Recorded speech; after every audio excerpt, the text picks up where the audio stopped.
Yo, yo, yo, yo, yo, what up, what up, what up? If you can hear me, hit that. Put some ones in the chat if you can hear me, man. Ones in the chat if you can hear me. Let's put some ones in the chat if you can hear me. Let's go ahead and get started, man. Let's go ahead and get started, man. Ones in the chat if you can hear me. Go ahead and make this a little bigger. Let's see. Put some ones in the chat if you can hear me. Let me see. All right, y'all can hear me. I see some ones. All right, let's start. Let's get started, man. Let's see what off in here. My name is Frenchie. What up? He said, trash get ball. Trey CC. This will never work between her and Stephanie White, no matter what they say. Pauline, Ashley, undrafted PG spokes.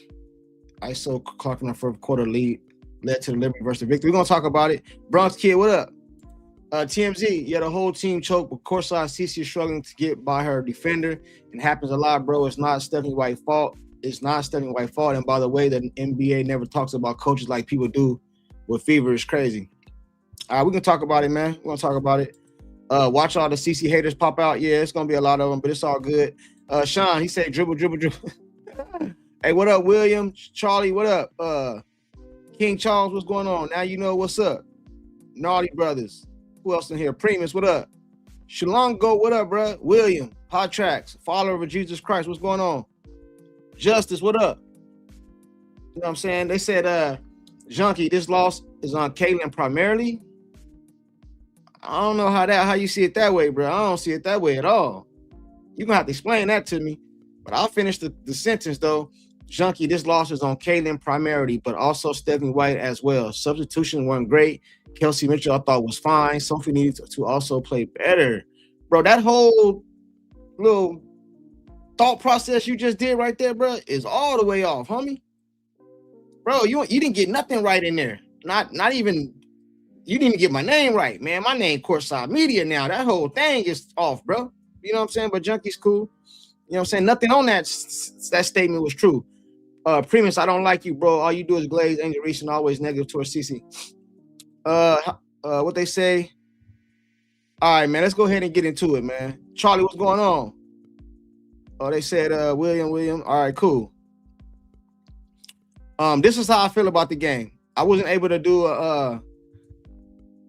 yesterday because I had some stuff going, you know what I mean? But I knew you guys was not gonna let me get away. So y'all gonna say I was running. So that wasn't the case. I was just kind of I had some other stuff going on. But I'm here now though, right?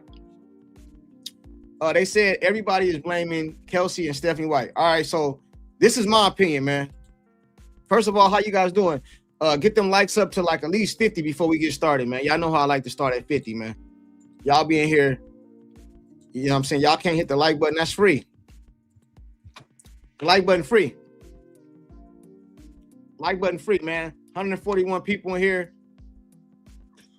I got 30 some likes. Big man, he said, CourtSide, you was running. Don't lie. I was running while I'm here now. I was running while I'm here now. I ain't running. I'm here now. But go ahead and hit that like button before we get started. I'm gonna tell you guys my how I feel about the game and who I think's responsible for the loss and all that. I'm gonna give you guys what I think. Not that you guys care, you know what I mean? But he said, since CC since 2003, the Fever always needed a 20 to 30 point lead to win. They never come back from behind when they're behind the whole game. All right, man. 15 more likes and we're gonna get started. Aliyah, what up? He said Primus exactly they've been watching LF. I think you meant to say watching. Already hit the like button. Well, hit it again then. Hit it again, man. We ain't starting until we get at least 50.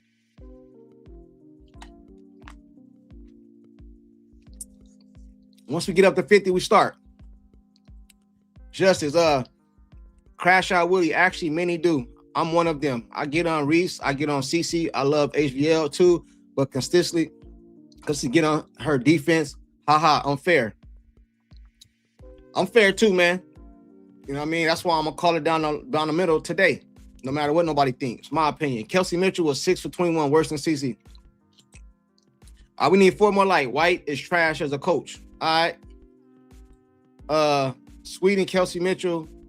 Sweet and Kelsey Mitchell responsible for L. All right, 4 more likes, man. Just Jules. CourtSide. King Charles was kicked out of 2 other channels that are live for spamming, calling the host assholes. So get ready to block him. All right, hey King Charles, man. You know I don't block nobody, man. But you gotta, you know, your opinion is your opinion. But come on, bro, be respectful, man. Keep it on the game, bro. You know what I'm saying? Keep it on the game, homie. You know what I'm saying? You know how we do over here, bro. You know what I mean? You can have your own opinion, but don't be disrespectful, man. Hey, ATL. Tone Low, ATL burnt y'all out. Y'all had to travel and play a tough New York team on the road. All right, cool. We got 50 likes. Let me tell you how I feel. Then we'll start bringing people up. Because I know a lot of people got a lot to say. Let me speak because everyone gets blamed but CC and Sophie. All right, cool. I got you. You know what I'm saying? So this is what we're going to do. I'm going to tell you guys how I feel about the game. And then I'll let people come up and say what they want to say and all that, right? That's how we're going to do this. Again, I got a few moderators in the chat, man. Don't get mad at me. They kick you out for being disrespectful, man. Don't be disrespectful. And just keep it basketball. You can say whatever you want to say, and we good on that. He said, CC, King Charles, what he say? The CC hype is over. You want to watch a real superstar. Watch Asia Wilson, a real superstar, not one created like CC. Okay, cool. That's your opinion. It's all good. Keep it like that, and we good. All right, this is how I feel about the game.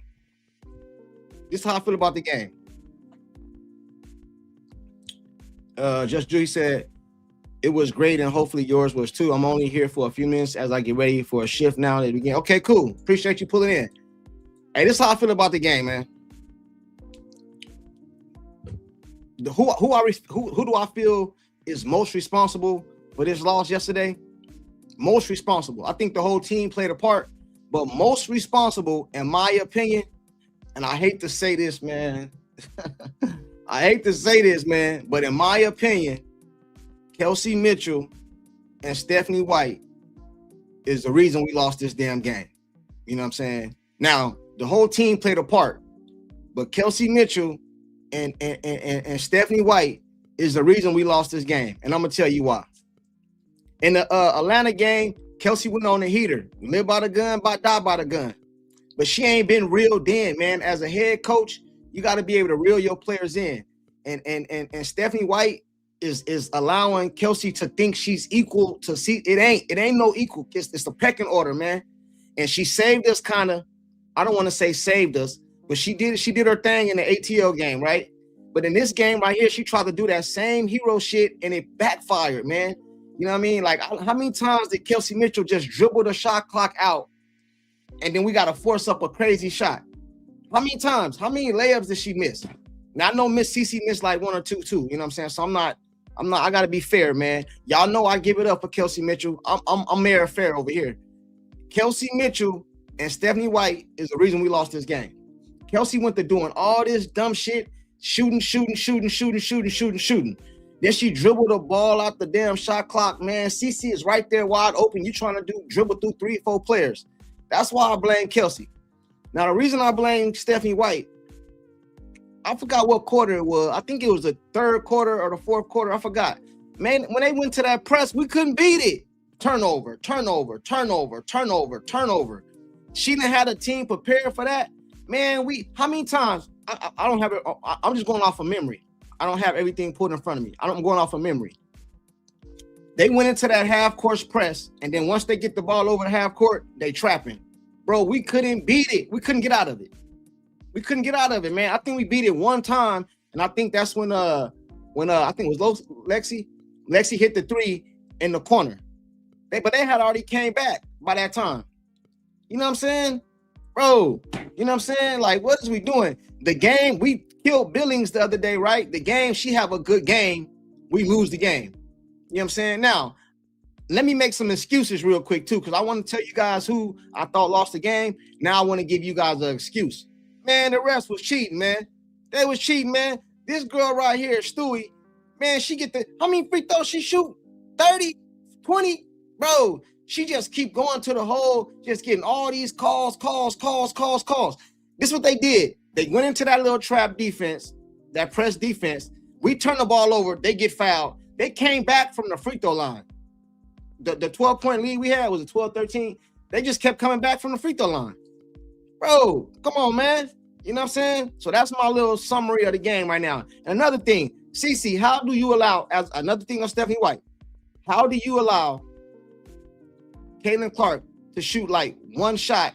I think it was one shot in the fourth quarter. How do you are you watching the game? Are you just, or what are you doing? What are you doing? You see what, she don't even get no shots? Now, CC did miss some shots. She did miss some shots, a lot of shots actually, you know what I mean? But yeah, Stephanie White, Kelsey Mitchell is the reason I blame this game. The refs giving Stewie all these damn calls, and I don't even mind the calls, just give it the same on the opposite end. Kelsey out here tripping, man. You know what I'm saying? I'll take up for Kelsey, but I got to be critical too. She was tripping. Kelsey was out here tripping. Straight up, man. That's how I see it in a nutshell. I can go in a little bit more details, you know what I mean? But for right now, I'll leave it right there. You know what I mean? That's just how I see it. Sean, what up, man? What up, bro? How you doing? I'm good, bro. I'm actually proud of you for actually making sure that you put the blame on the people that actually deserve the blame. I was like, is he gonna make excuses for this? Is he gonna bro, I'll be fair, bro. I'll keep it real. I like Kelsey Mitchell, but at the same time, I know what I seen. Yeah. She dribbled a shot clock out. Listen, homie. Bro, she did that 3 times. Three times, bro. I couldn't believe it. It's crazy though, bro, because it's crazy. When I be watching the game, I know when Kelsey getting ready to shoot, bro. She's gonna do it through her legs. She's gonna do the she's trying to get step back and shoot, bro. Listen, bro, she's not a one-on-one player, bro. She's she's fast. So she beat you to the hole. If you come out far enough and she just take off running to the hole, she gonna beat you there. You know what I'm saying? She don't got no irk and jerk, shake and shake, bake. No, she got none of that. You know what I'm saying? And I'm looking at CC. I seen a couple times in the game, CC looked at Kelsey like, what the hell is you doing? You know what I mean? Yeah, like, I saw the look too. Yeah. She didn't want to say nothing, but I'm looking at her face like, she looking at her like, dude, one possession, third quarter, it was on the right side. Yeah, when they were both on the right side. Yeah, when they were both on the right side. I know what you're talking about. There, bro. What did you doing? It was wild. Bro, I said, dude, Kelsey, I'll be taking up for you, but I gotta listen. You can give me no choice, man. Yeah, you give me no choice, man. And then too, I felt like this too.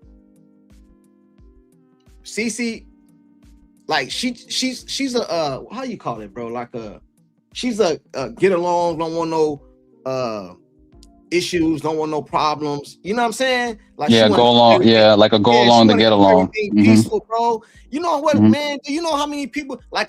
Think about this. Imagine somebody took that shot and Kobe didn't get the ball. He gonna go tell you, man. Hey, man. Yeah. Hey, give me the ball, bro. Kayla just doesn't. Kayla doesn't want to be disconnected from her teammates because if she feels that if she feels if she doesn't dog on them, if she dogs on them, she feels like the entire team's gonna disconnect. Okay, yeah. But everybody's ego's already in so many different directions. You might as well try it. But this is where I blame Stephanie White at, bro. And I've said this multiple times. Caitlin shouldn't have to create the pecking order. It should be created already. See, the problem is this is why I do agree with some of the people on Stephanie White. I don't get into all the extra shit that they say, bro, and I'm not gonna get into that now. But certain things I do agree with they say with, bro. She has allowed this narrative to be out there that they're the same, and they're not, bro. Kelsey thinks she's this and she not. You know what I'm saying? Is she good? She a scorer? Yes, I believe she a scorer. But sometimes I be thinking if you gotta live by Kelsey, you gotta die by Kelsey, because the same thing she did in this game, she damn near did in the Atlanta game. They were just going in, bro. Yeah. You know what I'm saying? Yep. Exactly. But I'm gonna shut up and let you give your takes, and I'll bring the next person. So what's your exact take on the game, bro? All right. Yeah. So I pretty much watching that whole game. Like I'm gonna put it this way in terms of the blame. Like Kelsey, like you mentioned, like I said, dribble, Kelsey Mitchell. Dribble, Kelsey Mitchell. Literally, she went around defenders when she couldn't get her shot. Wasted shot clock. I was like, this isn't basketball. There are times I feel like, and it wasn't just CC she was waving off. There were times she would wave off Sophie. There were times she would wave off Billings. And I'm like, bro, she's not connected with her teammates. She's got her head down, like you guys have been mentioning throughout the whole year. And it's like she's on an island and she doesn't acknowledge her teammates when she plays. And I'm like, somebody has to address her in the locker room with that. Because there's a reason why Aliyah Boston came here and Cece came here, because your style of basketball, I hate to break it to you, like, it ain't working, bro. Like, someone has to check her. And if it ain't going to be her sister, her mother, or anyone, close within her family, it has to be someone accountable within the locker room. It has to be somebody. That's one piece. Stephanie White. I mean, what else can we say? Like, the basketball philosophies between her and Cece, they just don't click. I don't know how many times we have to say it. It doesn't match. She didn't run any plays for Cece throughout that entire game. The 5 shots that Cece took in the first half where she went 0 for 5, those were all ISO plays that she ran, and they weren't all good plays. That she had to pretty much get them all by herself.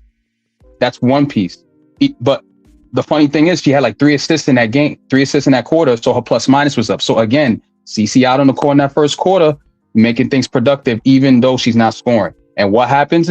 5 minutes in, already gone. And I'm like, really? She can't even get into a rhythm? Y'all know Cece's a rhythm player. When she's in rhythm and best utilized in transition, that's when her shots start to fall. But not once throughout that entire game, they were running in transition at all. Then we go to the second quarter. And I'm like, okay, early in the second quarter, I'm thinking like, okay, they're going to keep pace. But the game just started getting sluggish. And it was a very bad product on the floor with both teams. And I'm coming back to your point that you made on the last live, where you said that, you don't mind winning ugly, and you don't want that entertainment aspect of Cece. Well, the one caveat of that is that when Cece's game, gets involved, where she gets players out in transition, finds players out on the floor, her head's always up, looking for players any in which way.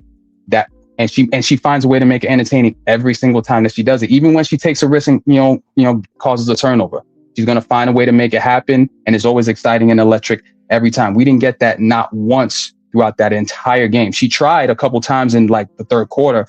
It just wasn't working, and I was just shocked that we weren't able to get anything going for her, like, at all, because no plays were ran through her. They were ran through either Kelsey Mitchell, or they were ran through Aliyah Boston bringing the ball up, which, by the way, I'm tired of seeing Aliyah Boston bring the ball up. That didn't work. Another thing with Stephanie White, like, the end of that second quarter, that's when they started running the press, because Stewie, after the timeout, said, bro, we're bigger than them. We're taller than them. We're more physical than them. Let's use our physicality. Let's see if this works. The half court press was working. They were like deers. They were like deers in the headlights. They didn't see it coming. That whole Indiana team, with the exception of Cece, they're like nice little deers with no fangs at all. They have no fight in them. So they were like, okay, let's bring it to them. It was a two-step. Yeah, it was a two-step press. Yes, they press you backcourt, and as soon as you get it over, they trap your ass. Listen, they trap. Yeah, bro, it was so tough, and I was like, that's exactly what you should do when you have those bigs. When you have a Jacques Jones, a Honshu, or Stewie, you got to put bring it to him a little bit. You know what I'm saying? Like, this is basketball. At the end of the day, it's gonna get physical. So they said, let's just bring it to him. And what happened? Everyone's got to play until they get hit. Word to Mike Tyson. And they didn't respond. And I knew from that point forward, I said, okay, they're not going to win this game, because they're too scared. They don't have the bodies. And Stephanie White, per usual, does not know how to make the adjustment. What's even sadder is that these are grown women that don't know how to beat a press. This isn't college. Like, what are we doing out here? Like, there needs to be better preparation. Like, what are they doing in practice? Oh, we know what they're doing in practice. They're taking half-court shots with celebrities like Audrey Plaza. They're not really running any plays. There's no seriousness here. It's unserious. The only real serious player, like on some real shit, is Cece, to a high degree. But she's got to like make do with what it is, and like be political, within her teammates, and not like trying to like stir the boat. And I feel bad for her that she has to go through that to a degree. And now the last point, Stewie, you talked about the free throw discrepancy. I hate to break it to you, but I'm off. And you know me, I've been criticizing the Stewie whistle, the Asia whistle. She did what she had to do, in this game in order to get them back in it. They're like, okay, they can't really do anything. Let's get physical.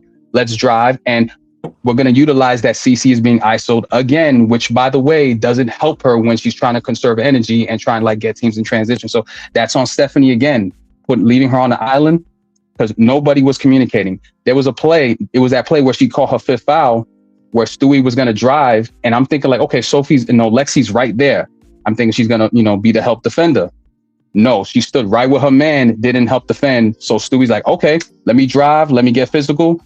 And what happened? Cece ends up getting her fifth foul, which allowed Pauline Astier to take advantage of the fact that, we could just ISO her now because she doesn't want to get her sixth foul. I mean, that's simple math. Your handicap, you take advantage of the handicap. I don't disagree with it. You know what I mean? I'm just telling you, bro. I think they shot like 20 something. Like, bro, they free throw shooting was crazy. And I don't even care that she did it. I would do it too if I was the coach. But I'm just saying, I don't want to make the excuses about they lost. They lost this game. And I'm gonna tell you something too, man. It's time for some uncomfortable conversations, bro. Like, listen, but before you go, I just want to say, like, if you're gonna rely on Monique Billings to carry you, she had her best game, and I'm like, she can't carry you, bro. It can't happen. I also didn't like the play that when that three that she made, you know that play was meant for CeCe to get the ball, right?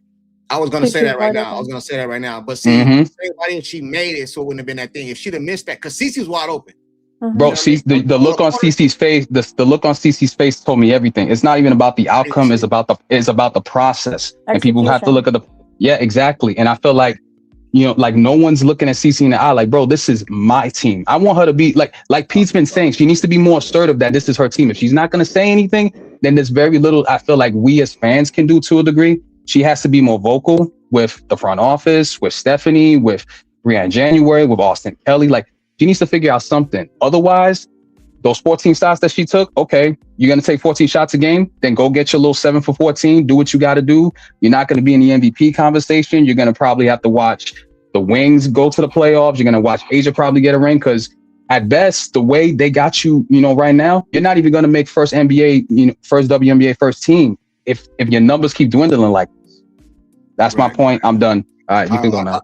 I'll go to Sierra right now. Hey, some of you guys in the back, Tina, I see you, but it says devices not hooked up. Some of you guys got to make sure your device is hooked up. Hey, check this out. It's time for some uncomfortable conversations, bro. You know what I mean? Now, people know I don't get into this. We're a quarter through the season, by the way. There's only 31 games left. I got you. It's not a lot to me. There's not a lot of time. Not a lot of time to do something. I got you. As far as the Commissioner Cup, I would love to be in that and to win that, but that's not my main focus. My main focus is trying to get this team where it needs to be. And if we keep allowing it to go like this, bro, we're going to have this problem the whole season. Because me personally, I know people going to call me delusional, bro. But me personally, I feel like we got just as good enough chance to win as anybody in the league. But we have to have some uncomfortable conversations, man. If I was the coach, let's just say I took over as the Indiana Fever coach today, right? I'm calling everybody in the locker room, bro. And if you're going to have to just accept the fact. Look at this. It's CeCe first. Kelsey and Boston, you guys can decide who's second. But it's a pecking order over here, man. You know what I mean? It's too many people on the court, bro, that think that everything is equal. And that ain't how sports work, bro. You know what I'm saying? That just ain't how sports work. Everybody in the arena, bro, do you know that if the Indiana Fever say they had like 10 seconds left on the clock, we down by 1. Nobody in the stands, nobody at home, nobody watching know who the ball going to. Yeah, that's a problem, bro. If it's 10 seconds on the clock, bro, and Chicago playing, everybody in the arena know where that ball going. Scottie Pippen know where the ball going. Kukos know where the ball going. The hot dog stand man know where the ball going. Now, if they trap him or something like that, he might pass it to an open Steve Kerr to hit the jumper. Or he might pass it to an open Paxton to hit the jumper. But the ball going to that number 23 right there. It's that simple, bro. And the Indiana Fever, who knows where it's going? Some's going to say Kelsey. I seen Boston get one. Some's going to say CeCe, bro. That's a problem, bro.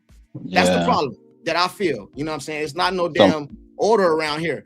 Someone needs to tell Kelsey that she's best utilized, in backdoor cuts, baseline on both ends of the floor, or when CeCe finds her open. Someone needs to tell Leah Boston, I hate to break it to you, but you're best utilized within the pick and roll. We saw you try and pull a Jordan fadeaway, and I was so mad when she pulled that. I was like, I never want to see you do that again. Not in my hood, not in Brooklyn. Don't ever do that again in front of my Brooklyn Nets, please. Not in the Brooklyn.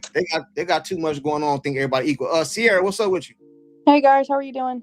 How you doing? Hey, how you doing, Sierra? Good. I was all excited after the Atlanta game, and then this kind of depressed me a little bit. But that half court press was ugly. Like nobody could pass the ball. It was ridiculous. And for most of that, CeCe was out of it. And then once CeCe got in, she hit Lexi in the corner. She was able to throw it across the court, and Lexi hit the 3. And then they stopped doing it. I don't know why Stephanie didn't put her in sooner to break that press up. But you know why? Because she's incompetent and she doesn't know what she's doing. But I'm out with the Stephanie White thing like that. This lady doesn't know what at all. I know, it's ridiculous. Another thing too, why waste a challenge on Sophie Cunningham at the beginning of the second quarter. Like, save your challenges for AB and CC and Kelsey at the end of the game. I don't understand. But also, the big three played like crap. Like, Caitlin didn't hit a lot of shots. Kelsey Mitchell did a lot of ISO, a lot of dribbling. Aliyah Boston couldn't make a layup at the end of the game. It was just ridiculous. And that's kind of my thoughts on it. Hey, Sierra, who's your biggest two takeaways from the game?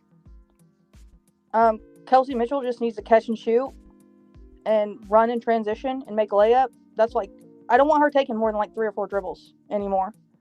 That's my biggest takeaway, to be honest.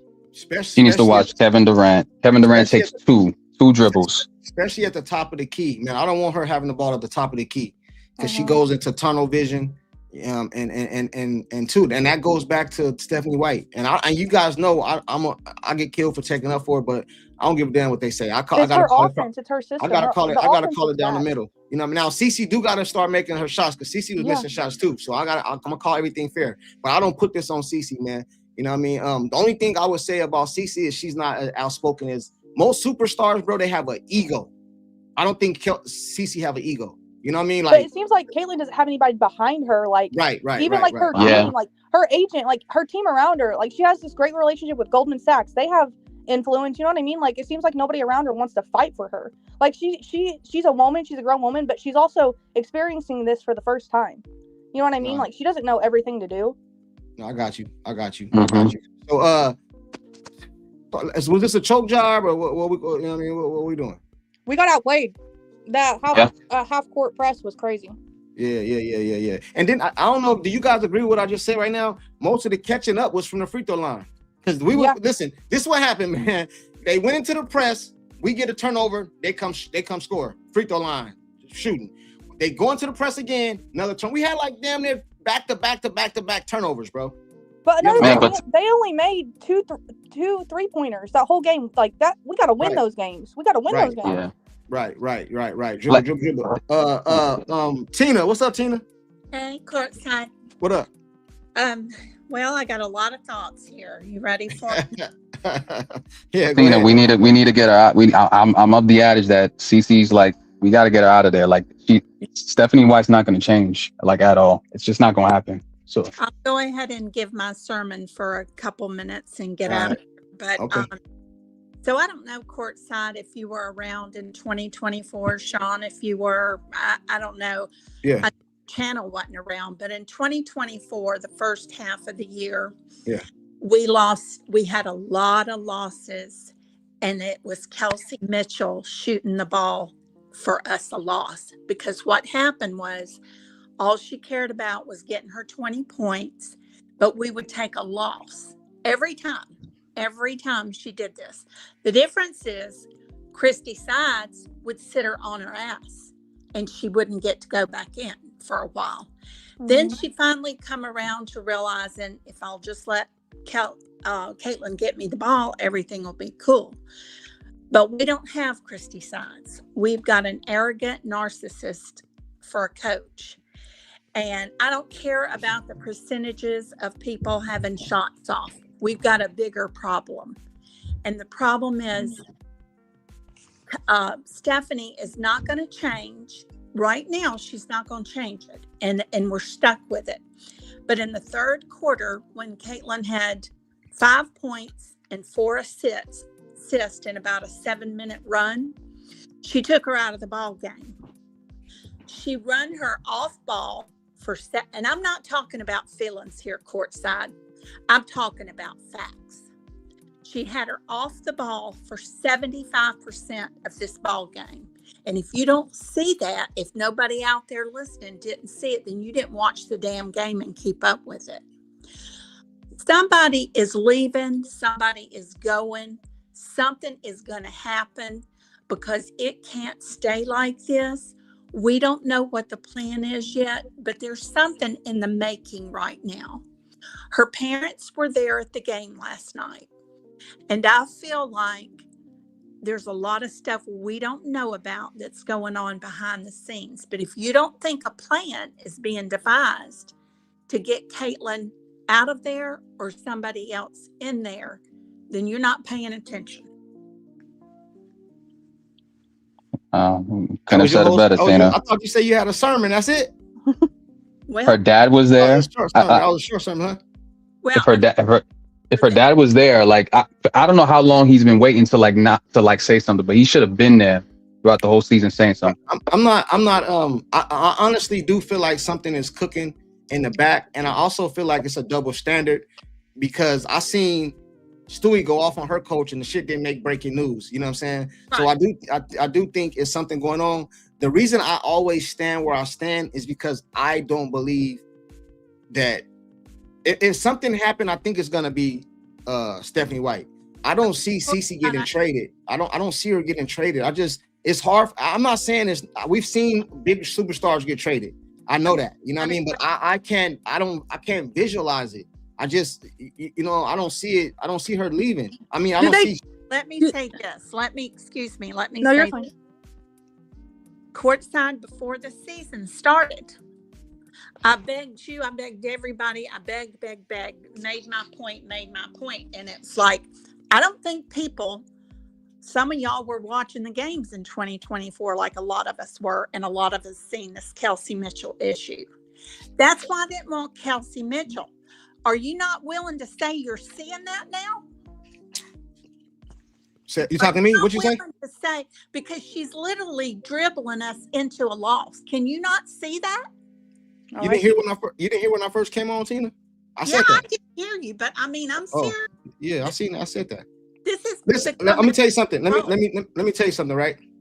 When it comes to Kelsey Mitchell, everybody know that I've been an advocate for Kelsey Mitchell. I believe Kelsey Mitchell can help the Indiana Fever with the right.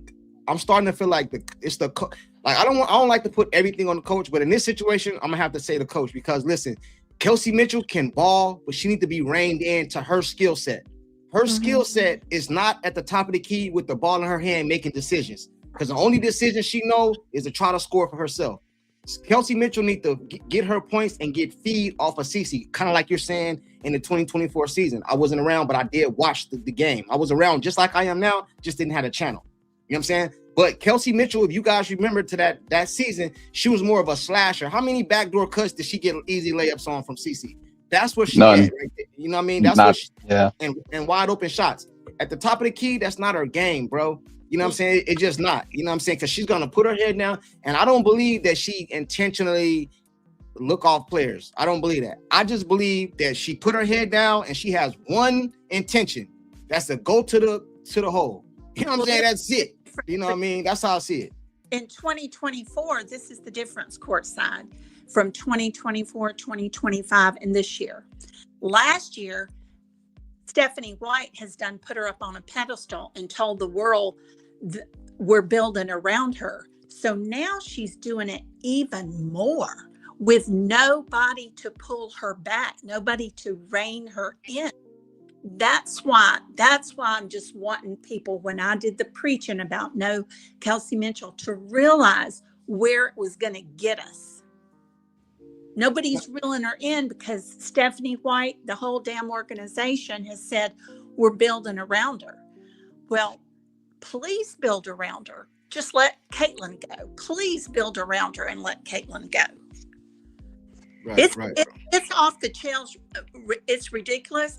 And you know what? I hope we take about 4 or 5 more straight losses, because every loss we take is going to get us closer to getting this problem rectified. I feel you. I just can't. I can't root for the team to lose, but I understand your thought process behind it. I'm never gonna root for them to lose. You know what I mean? I just can't. I'm not gonna do that because rooting. You think Cece want to lose? No, I don't think she do. Hey, if you didn't watch her last night, do you think she really give a damn? She's thrown in the white towel to Stephanie White. I don't think she want to lose. I don't think she want to lose. There were a couple times she didn't even like take a shot, and I was like, I've never seen Cece like not want to take a shot. When I saw that, I like just off eye test, bro. You got to see it. I was like, she didn't want to take a shot. She wasn't. She was checked out. She was checked out. I agree with you, but my question is, do you think she wants to lose though? Well, I don't think she cares at this point because she knows that she can't, that nothing, Stephanie White is not going to put her in a position to make it happen. if it's going to happen, she's going to have to go off the rails. But I'm not going so much worried about it. I mean, whether they win or lose, something's going on behind the scenes, and something's going to be done about it. Hey, Tina, this is what I'm gonna say to the team. That I'm gonna go to Breezy. Then I see Tone Loc, Maddie, Private. I see y'all. I'm just bringing everybody up one at a time. I got y'all though. Tina, this is what I see. Right. This is how I see it, and I could be wrong. Just my opinion. You mentioned the 2024 season. I'm gonna go to you, Breezy, after this. You mentioned the 2024 season. I seen everything that happened that season. From the Olympic drama to them having the like the hardest schedule starting off. Chrissy Size telling CC stop shooting long long twos, something like that. I seen all that. I seen them come back after the Olympic break, and she went ham. I seen Chrissy Size say they said she woke a monster. I seen all that, right? But I also seen how the other ladies in the WNBA was playing her and fouling her, and I think it was a little envy, jealousy, hate, whatever you want to call it.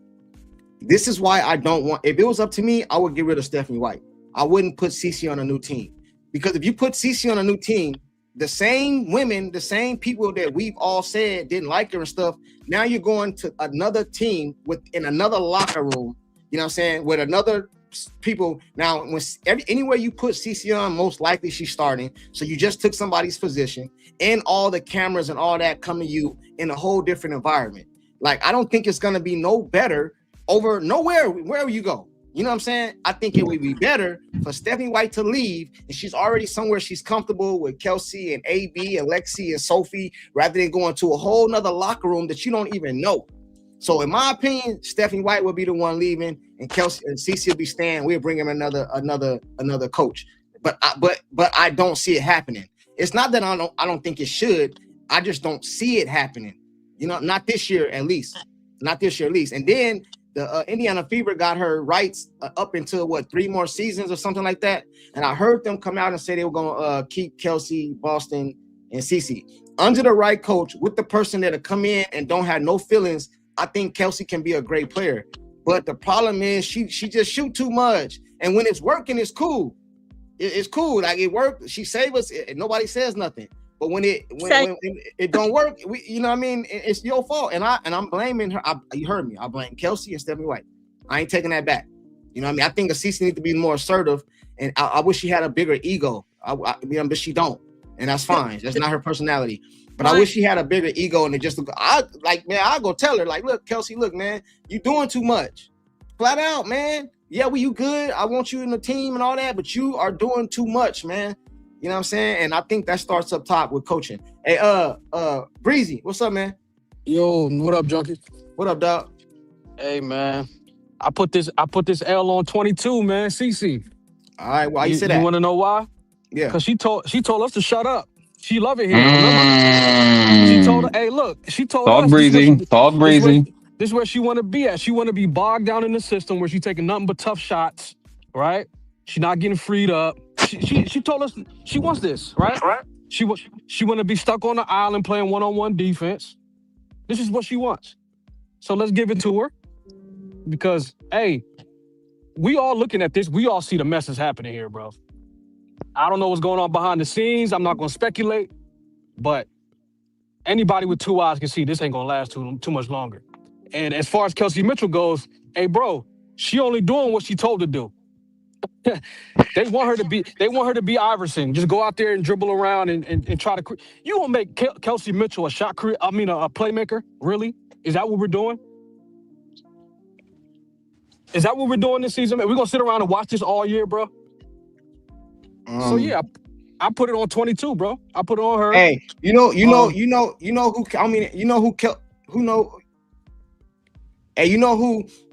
who Kelsey Mitchell game should be patterned off of, and I don't mean exactly, so don't get literal with me. You know what I'm saying? Who? Her game should be patterned after somebody like a Klay Thompson. And let me explain to you. Klay Thompson, if you watch his game, he's not an off the dribble. He ain't about to be shaking you up and shooting. You know, he's more of a slasher, Steph open shot. You know what I mean? Shit like that. Kelsey, that's what Kelsey is, bro. You know, and now Klay can play a little defense though. You know what I mean? We're not trying to. Exactly. We're not trying I was gonna say. No, I was no, gonna say no. I'm talking about as far as their game.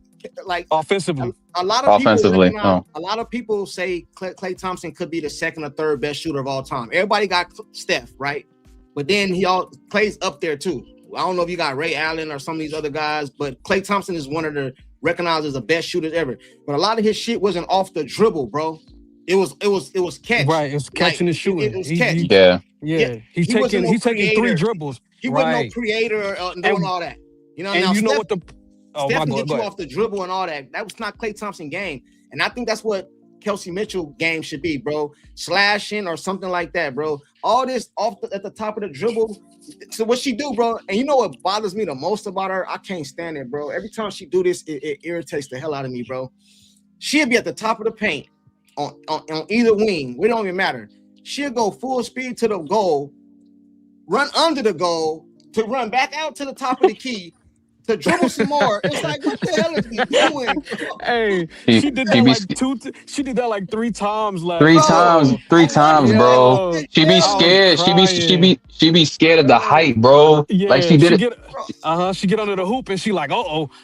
When I seen that, I'm like, what the hell is you doing, bro? You know what I'm saying? But Sophie doing it, all of them doing that. Not like her, bro. Not like her, bro. Sophie do be doing it, bro. She do be doing it. She did it twice yesterday. Hey, my bad. Let me let you finish, bro. And whenever Caitlin opens, Sophie don't be packed. She did that in the game against New York last year. It still get me mad when I see it. Yeah, I'm gonna let you finish, bro. My bad. I didn't mean to interrupt you, bro. Nah, you good, bro. You good, bro. I watched that whole game, dog. And that offense is still clunky. They running into each other. People don't know their assignments. It's just, this is coaching.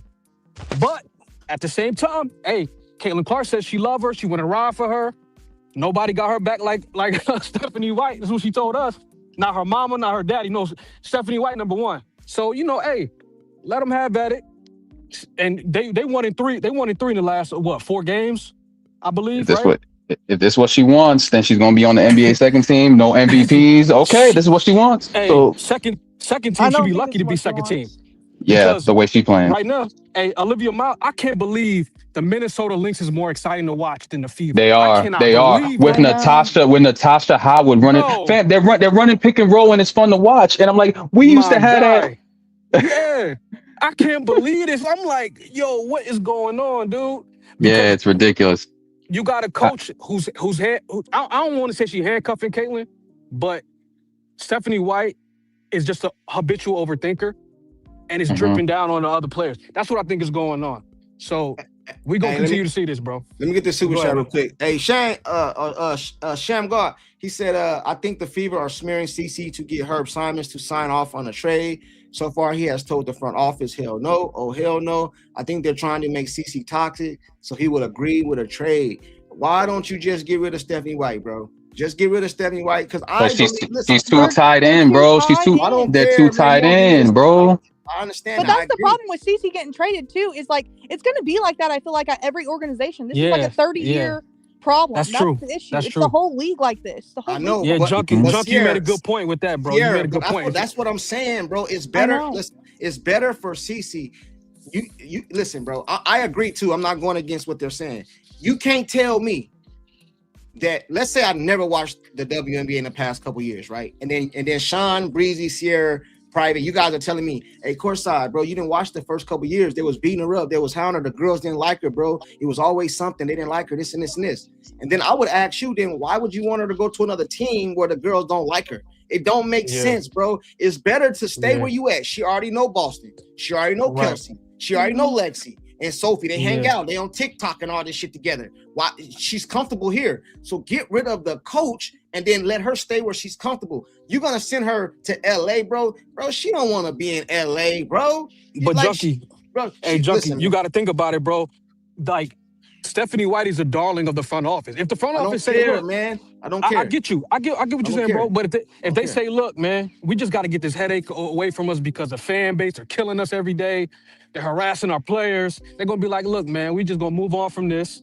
You know what I mean? Send her wherever. Y'all deal with it. Bro. The small businesses, like I don't know. It's just crazy to think that they're gonna trade her like that. I don't see it. I don't see it happening either. I don't see it. That's why real. people say that glazing the culture. I don't see it, bro. Like, I'm not saying it's not possible. I just don't see it. Let me tell you guys something, bro. Let me give you, it's a bad example, but it came to my head right now. Hey, salute to you for the super chat, brother. I appreciate you. Hey, bro. This is how I see it. And it might be a little extreme, bro, but just understand what I'm trying to say. I can't see it happening. I can believe that it happened, but I can't see it.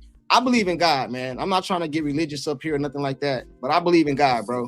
I believe in the Bible, you know what I mean? And the Bible speaks about the Red Sea splitting. I can't see it, bro. Like, What? I can't see it. You know what I mean? You know what I'm saying? Have you ever been to a beach or an ocean? Yeah. Now imagine that just opening up, bro. Let me make this one last point, Junkie. No. But do you understand what I'm saying? Yeah, I get where you're going, bro. I can't see it, bro. I cannot see them getting rid of Caitlyn, bro. That would be the bro. That would be crazy. I don't see it. Let me make this one last point. I'm gonna shut up. I don't see it. I don't see it, bro. I don't see it happening, bro. Hey, we got a large enough sample size now with Stephanie White coaching Caitlyn versus when Christy Sides coached her. Think about this for a second. We have a 25-game sample size. After they got it together, right? You remember they started off rough or whatever? Yeah. 25-game sample size where Caitlin Clark was averaging 24.5 points, 10 assists, 5 rebounds, shooting 38% from 3, 48% from the field. Stephanie White. Leave it better than you found it.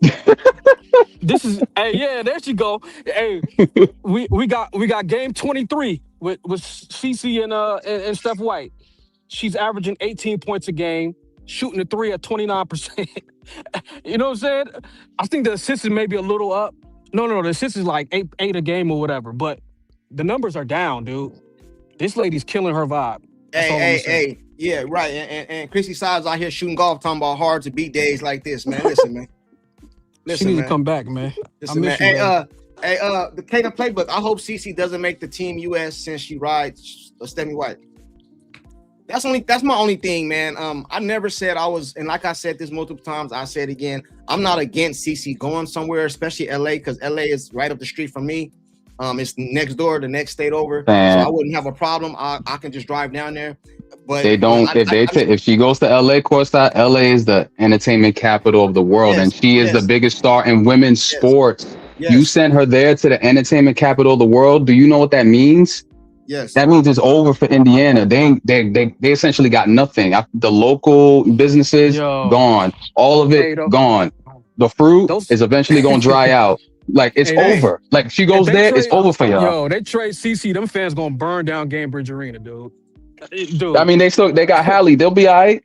They got Hallie. Hey, I got somebody that wanna come up real quick, bro. Hold on real quick. Give me a second, man. Let me wait. You didn't let private talk. Private talk. Go ahead, private. No. You can get no, go ahead. It's on you. Go ahead. It's on you. They give me time to do what I gotta do. It's on you. Go ahead. Okay, I don't know what to add because most of what I have on my notes, people already spoke on. Elaborate. But with regards to the way the Fever are playing, goes to what Sean was saying. Breezy mentioned also with regards to Stephanie White and the way she plays ball versus Caitlin Clark. Diametrically opposed. It cannot work. It's like oil and water. It don't mix.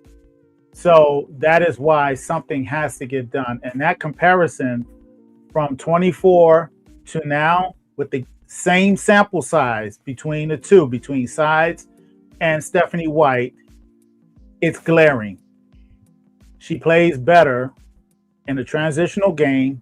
And also the stats that were not brought up is that the teammates, their output is better also. It's better all the way around. Somebody did a chart and showed it. It's not just for CeCe, but for the whole team. Those are facts and they're indisputable. So, they have to do something. They're holding back an engine, and I think intentionally, and it's just not the Fever. Like I said on prior lives and in writing, they are intentionally throttling her through the refs. Remember, I brought up that article that you've seen, CourtSide, with regards to how to play CC and what they are allowed to get away.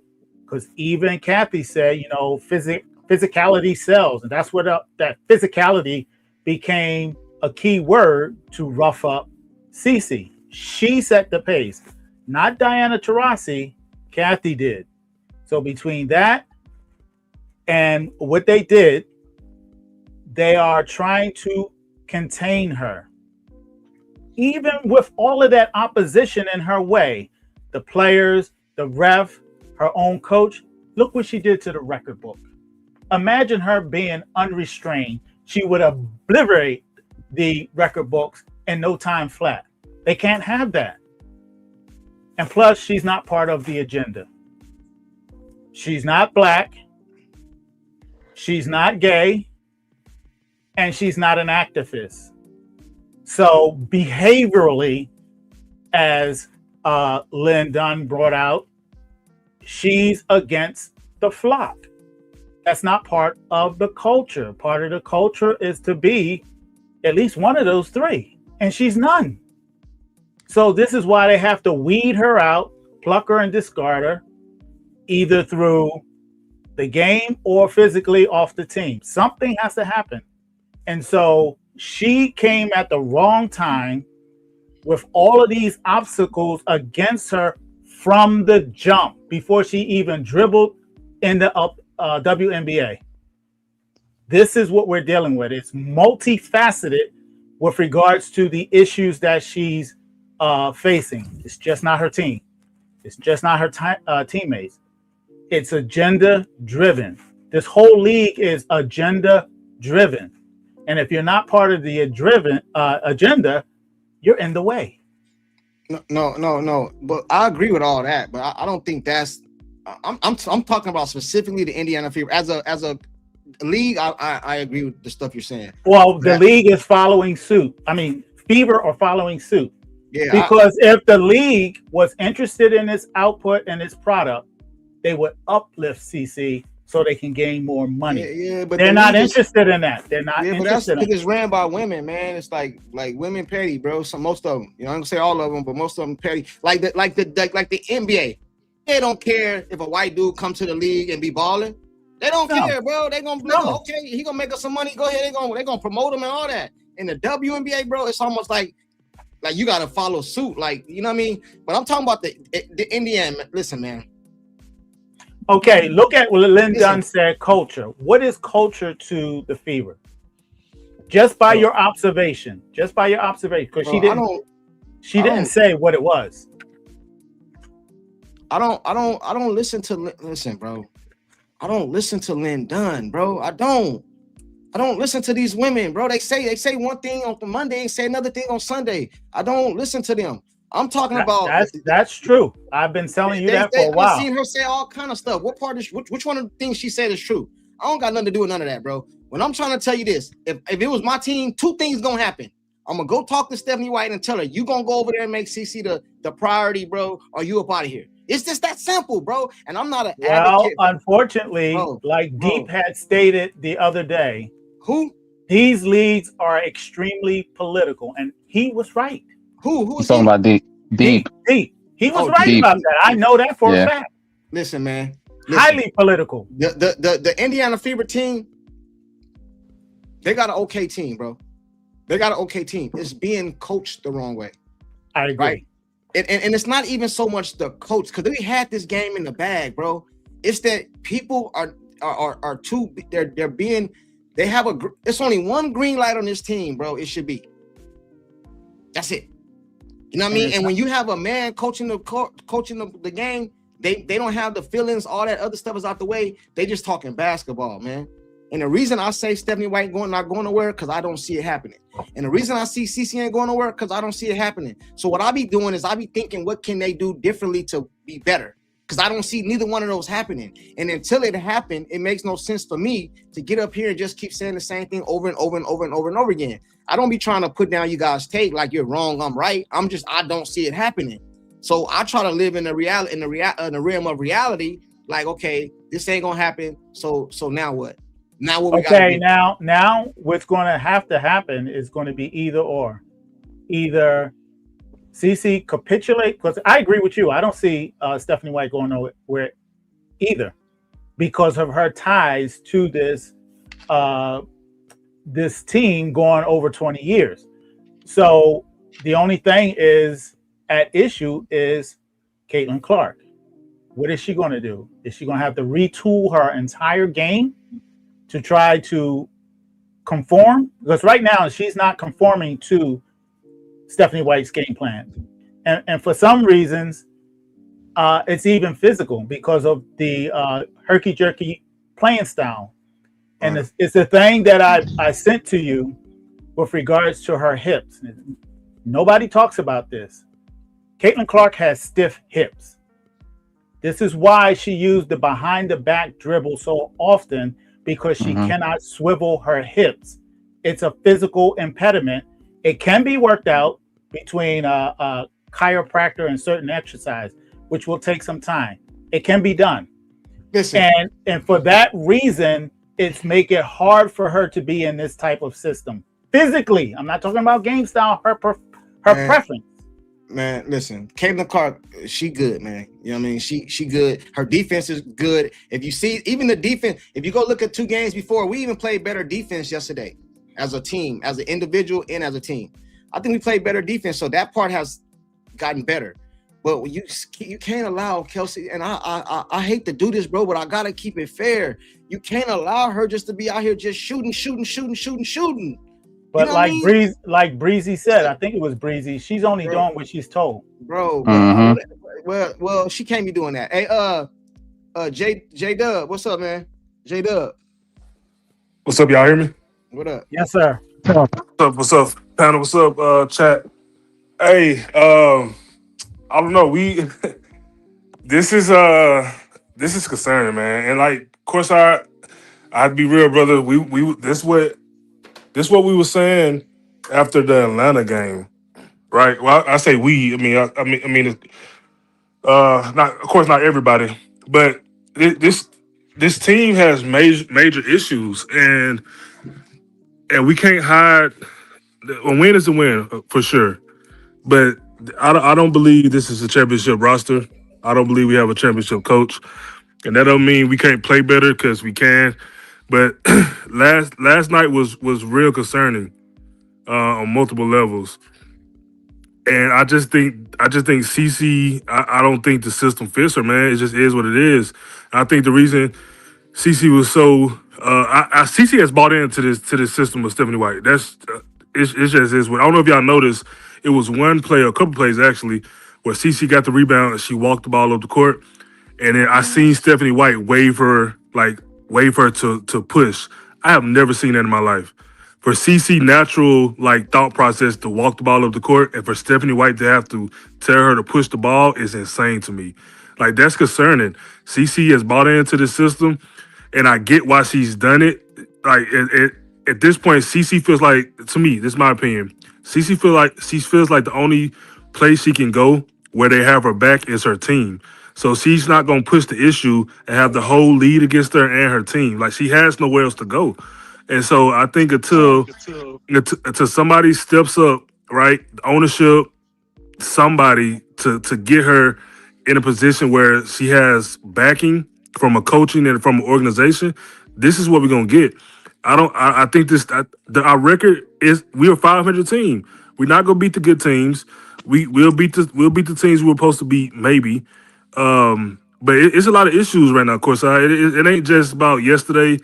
It ain't just about Kelsey Mitchell. This is bad, bro. It's the rock. It's like not, she though. it It's is. not. She has no like I forgot what commentator or coach was saying it. CC needs shooters around her. Like, she needs shooters, and she needs to play the pick and roll. CC's not she's not a Kelsey Mitchell, meaning get the ball and just do her thing and find an open shot. Like, she's not a Page. CC is a system. Like, she has to run her type of offense to get the best results and the best efficiencies. I think the reason she was getting so upset yesterday, because guys thought about when she finally has the opportunity to get an open shot, Mobile and shoot the three. Like, yeah, and I know she made it, but it's like it's every shot she's taking is just so difficult. It's not in rhythm. like she's a rhythm player. She gets hot. She scores in bunches. She gets assists in bunches. She can't catch a rhythm in his offense. I just think it's bad. I think we got a lot of issues. I don't see it getting. I don't see it getting too much better. And now Aliyah is probably out tomorrow, so it's like it's just problem at the problem, man. I don't know. All right, Man, let me ask you this. they gonna get killed, boy. Let me ask you this. Let it happen. Let it happen. This to Let it happen. If I were Kaylin, you gonna get she gonna give you 14 shots. I bet go 7 for 14, but let everybody else do that bullshit that we saw, yesterday. But That's it. This is the thing that I disagree with J Dub, right? Because I agree with his sentiment. I know why he feels the way he feels, right? Because I agree with the feeling. I just don't agree with the assessment, right? So what I mean by that is this team is just as good as any other team in the league to me, under the proper coaching. You got an elite point guard. You got a person that can score in Kelsey. Their roles are, it's almost the roles are reversed. You know what I'm saying? It needs to reverse the roles back, and we'll be good. If I'm not saying Kelsey don't shoot, just like CeCe have off nights, Kelsey gonna have an off night. But when CeCe have an off night, she don't shoot us out the game. See, it's a difference, bro. See, people can say, "Oh, Kaylin went 7 for 30. She's 7 for 28." Okay, that's cool. But by her being on the court is not a detriment to the team. When Kelsey is an off night, bro, just take her out, bro, because she don't know how to do nothing else. So when she's having an off night, it's time for her to go sit down. You understand what I'm saying? Hey, Stephanie. Yeah, but CourtSide, let me answer you right quick. Bro, it ain't no. It's no pecking order. Stephanie White told us Caitlin Clark. She said Caitlin Clark was number one option. She lied to us, right? Let me give you a rebuttal. I see better. She ain't number one option, bro. You're right, Breezy. Bro. And you know what? You know what's crazy? Because J-Dub, you made some good points. I'm gonna give it right back to you, bro. Sorry. Look, I was watching an interview with Mike Brown earlier. Mike Brown is the coach of the Knicks, right? First year. They about to win the chip. He said he came in, he was bumping heads with Cat. Him and Cat was going at it the whole year about the system and how they gonna play. And you know what Mike Brown said? I sat down with him and I changed. I made things better for him and the rest of the team. He came in with a playbook and he said, it don't work. It don't work. I'm gonna scrap this and I'm gonna do something different. Stephanie White ain't gonna never get to that point, bro. Because she's stubborn, bro. She's stubborn, bro. But CourtSide, look what you just said, bro. I didn't know that, Breezy. Thanks. CourtSide, look what you just said, bro. And I feel like you do this a lot. You can't on one end say, I feel like we got one of the top teams, this, that, and the third, and then on the other end just eliminate coaching. Coaching is a part of this team. But you just I don't know if you heard me when I first came in here, bro. I gave them 2 reasons I thought we lost the game. I know, but my point is our coaching is not good, and so therefore our team is not good. Like we don't. The truth. The truth of the matter is they're not mutually exclusive. Our coach is bad, so therefore our team won't reach their potential. Stephanie White's system. Stephanie White's system is not good, bro. It's not good for CeCe. It may be good for a team without CeCe. I agree. That part it may be, It may be good. This is what I think of Stephanie White. I think Stephanie White is a good coach without CeCe. I bet if you take CeCe off this team and just bring in like Ari McDonald. Aaron McDonald. Bring Ari McDonald. You know what I'm back. saying? Yep. She can coach that team better. See, the problem with CeCe is that you can't have an ego with your superstar player. They got to respect you, but at the same time, you got to respect that this person is different. You can't just treat them. It's just different, bro. You know what I mean? And it's sad that it got to be that way because they all want to shoot the ball. They all want to score and all that, but go somewhere else and do that. Over here. Right. Yeah, because she couldn't even do that with Alyssa Thomas because Alyssa Thomas fought back. Yeah, you can't do that with CeCe, bro. And then CeCe, to her, and I'm not talking about CeCe, but I wish she would have a little bit more like I don't want to say hood because that's the wrong word, but a little like aggression. Just, right? She wanted to be like, you know what fam. She got fangs, hey, bro. But they just pulled them shits out. But she got to grow them shits back, man. Like everybody else on those teams, they're like little deers. She's the only one that's a predator. Though. They just went on a full media blitz against CeCe, so that's why. Exactly. Hold on. I feel like Sierra, what you say, Sierra? I feel like they just went on a full media blitz against CeCe. Like, what is she supposed to do? I think she's just capitulating. Yeah. She did not look happy at the game. She didn't look like she cared if they won or lost. Like, I know she wants to win, But she's just like, all right, fine, we'll play your system. We'll see how it goes. Like, they'll eventually get rid of me or you. Like, I think that's where she's at. Hold on real quick. I got somebody in the back want to pull up. Hold on. That's a good point, Sierra. Hold on. Hey, you ready, fam? Give me a thumbs up if you're ready. All right. Hey, shout out to the panel. Shout out to you, CourtSide. I'm gonna bang out her. I'm gonna listen. All right, bro. Peace, man. All right. Yeah. All right, peace. All right, Jada. Good input. Hold on. Really good. Yo, my peoples. What up?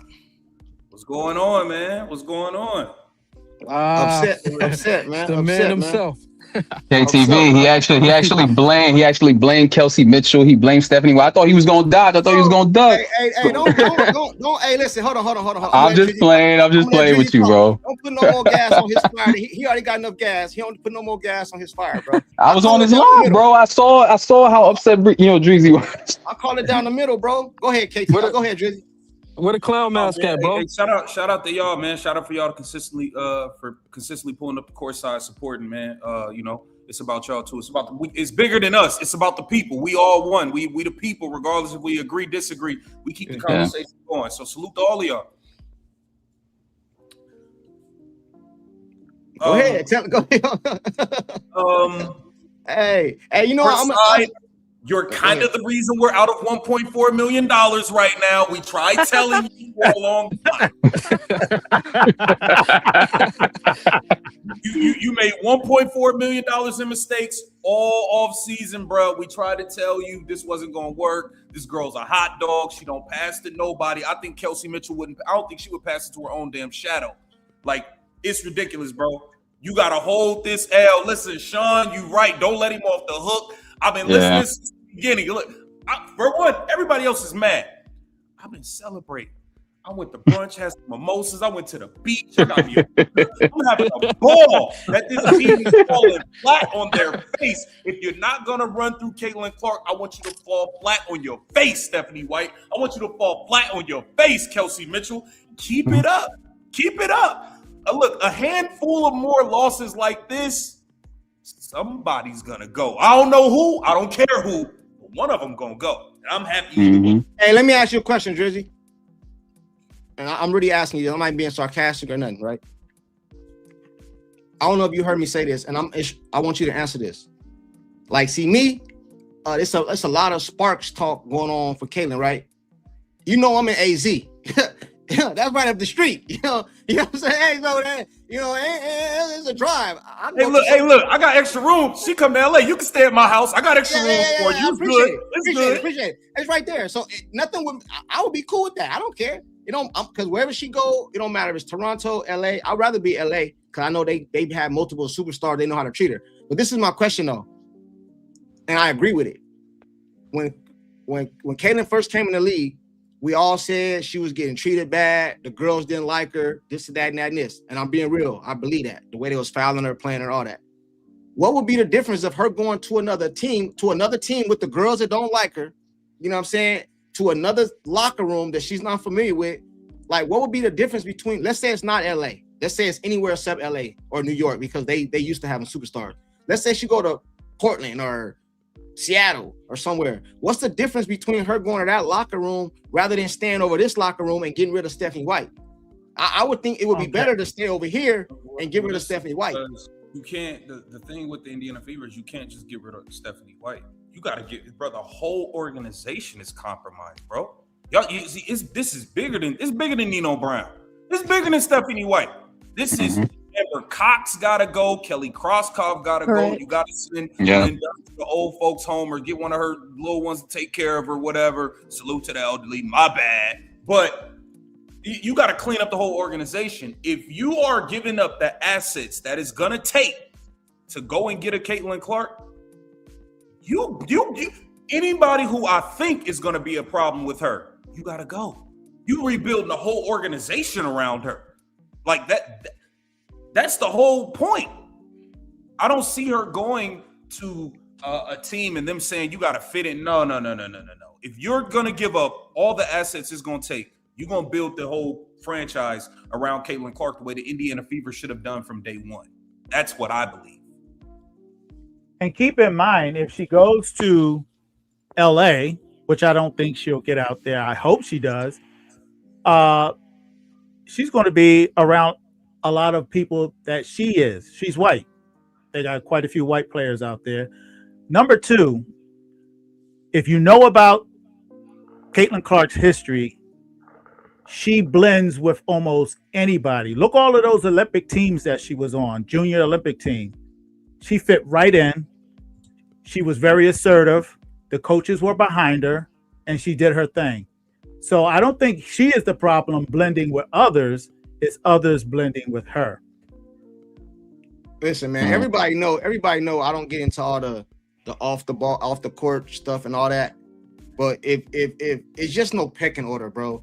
And me personally, even though it would make me feel good if she went to the LA. Breaking news, she in LA, bro. I can go to damn near all the games, bro. LA just up the LA right there, LA next door to me, man. LA. And the only downside is I gotta watch the games from 10 to 1 because I'm on New York time, but it's worth it, man. I did it for Kobe in his prime. I don't mind doing it again. LA, Vegas, them next the states over. I have no problem. I would love her to go to the Sparks. First of all, I'll get a chance to see her play because New York, LA done had all the superstars. They know how to deal with it. But I can't see it happening, bro. I can't see it. I tried, bro, but I don't see it happening, man. You know what I mean? The best case scenario, I think our best case scenario is Stephanie White pull up Christie sides and just say, or what you just said about what's the coach for New York? What's the coach for New York? Sean? I forgot homie's. Yeah, he's a good coach. I forgot homie's name. He's a good coach though. Him, the way he just said that he's from the Golden State system. So that's why I'm not like they're gonna be okay. Mike Brown. So he just I think it was J-Dub just came up here and said he had a system, but it wasn't working with Kinfolk for the Knicks. So he had to scrap it. This ain't where we got to go sit down with this dude and do that. I just don't see it happening, bro. I know that I hear all the talk, I hear all the narratives, I hear all the everything, the media. I hear Drizzy talking. I hear all the YouTubers, bro. You know, all of them. I hear all of them. I don't disagree with all of them. It's just I don't see it happening. Hey, CourtSide, I will say this though, like if you was one of the people, because I got flack for saying, yo, a lot of them shots. I know what you're about to say. Yeah, I ain't like you said that neither, man. All them shots she took in Atlanta, versus the Atlanta Drake, she was taking 12, 11, 13, 14 dribbles, and them shits was just going in. And I said, bro, the thing is, Shannon Sharp always say, you don't accept anything in a win that you wouldn't accept in a loss. Yeah. In a loss. And because them janky ass shot, now she can get a bucket, but because them shits went in versus Atlanta, nobody wanted to say nothing. I said something. Them some bullshit shots. You sure did. You sure did. You sure did. Now that they didn't go in, everybody got something to say. I said it when the shots went in. I said it when the shots went in. 11 to 15, I ain't like it. I'm telling you why I ain't like it. Nobody else wanted to say nothing until he's gonna miss. But I want to agree with you though. On the I want them to lose every game. I ain't there. You know what I'm saying? I ain't there yet. You know what I'm saying? But I do want to say this though. Let's just say Drizzy, it's up to you, right? Caitlin Clark not getting traded. Let's just use this as a scenario. Caitlin Clark not getting traded. Stephanie White not going nowhere. You the ownership. What do you do? Neither one of those are on the table. No, I'm just saying because I don't see. I'm trying to go. I don't see it happening. So my point is this: if I was the owner and that's my superstar, I would have to tell her, look, man, it's either you. Like, listen, man. Listen, man. This ain't working. CourtSide, you know that meme? You know that meme with the book bag that's like almost broken? That's you right now, bro. What? You know that meme with the book bag where it's like, why is it? You know, that meme with the book bag was like barely hanging on. Nah, bro, I don't see it, bro. Listen, check this out. If Stephanie White left today, I lose nothing because I've made it clear from the beginning. Wherever Caitlin go, I go. So I lose nothing. It ain't like I'm just thinking she just the basketball philosophies. They don't fit. They just don't fit, bro. They don't fit. Bro, I don't see it happening. Is this though, CourtSide? You're speaking with common sense. If you're the owner, all right, if you don't get down with Caitlin, we're going to have to get rid of you. That's speaking with common sense. Obviously, it ain't a lot of common sense taking place, so this thing would have been situated. Stephanie White came with, like, Kelly Crosskopf. They was apart. Like, they came together. Like, we come together, we leave together. You know the rules what mama told you when you leave the house. Y'all come together, y'all leave together, bro. You got to get all of them out.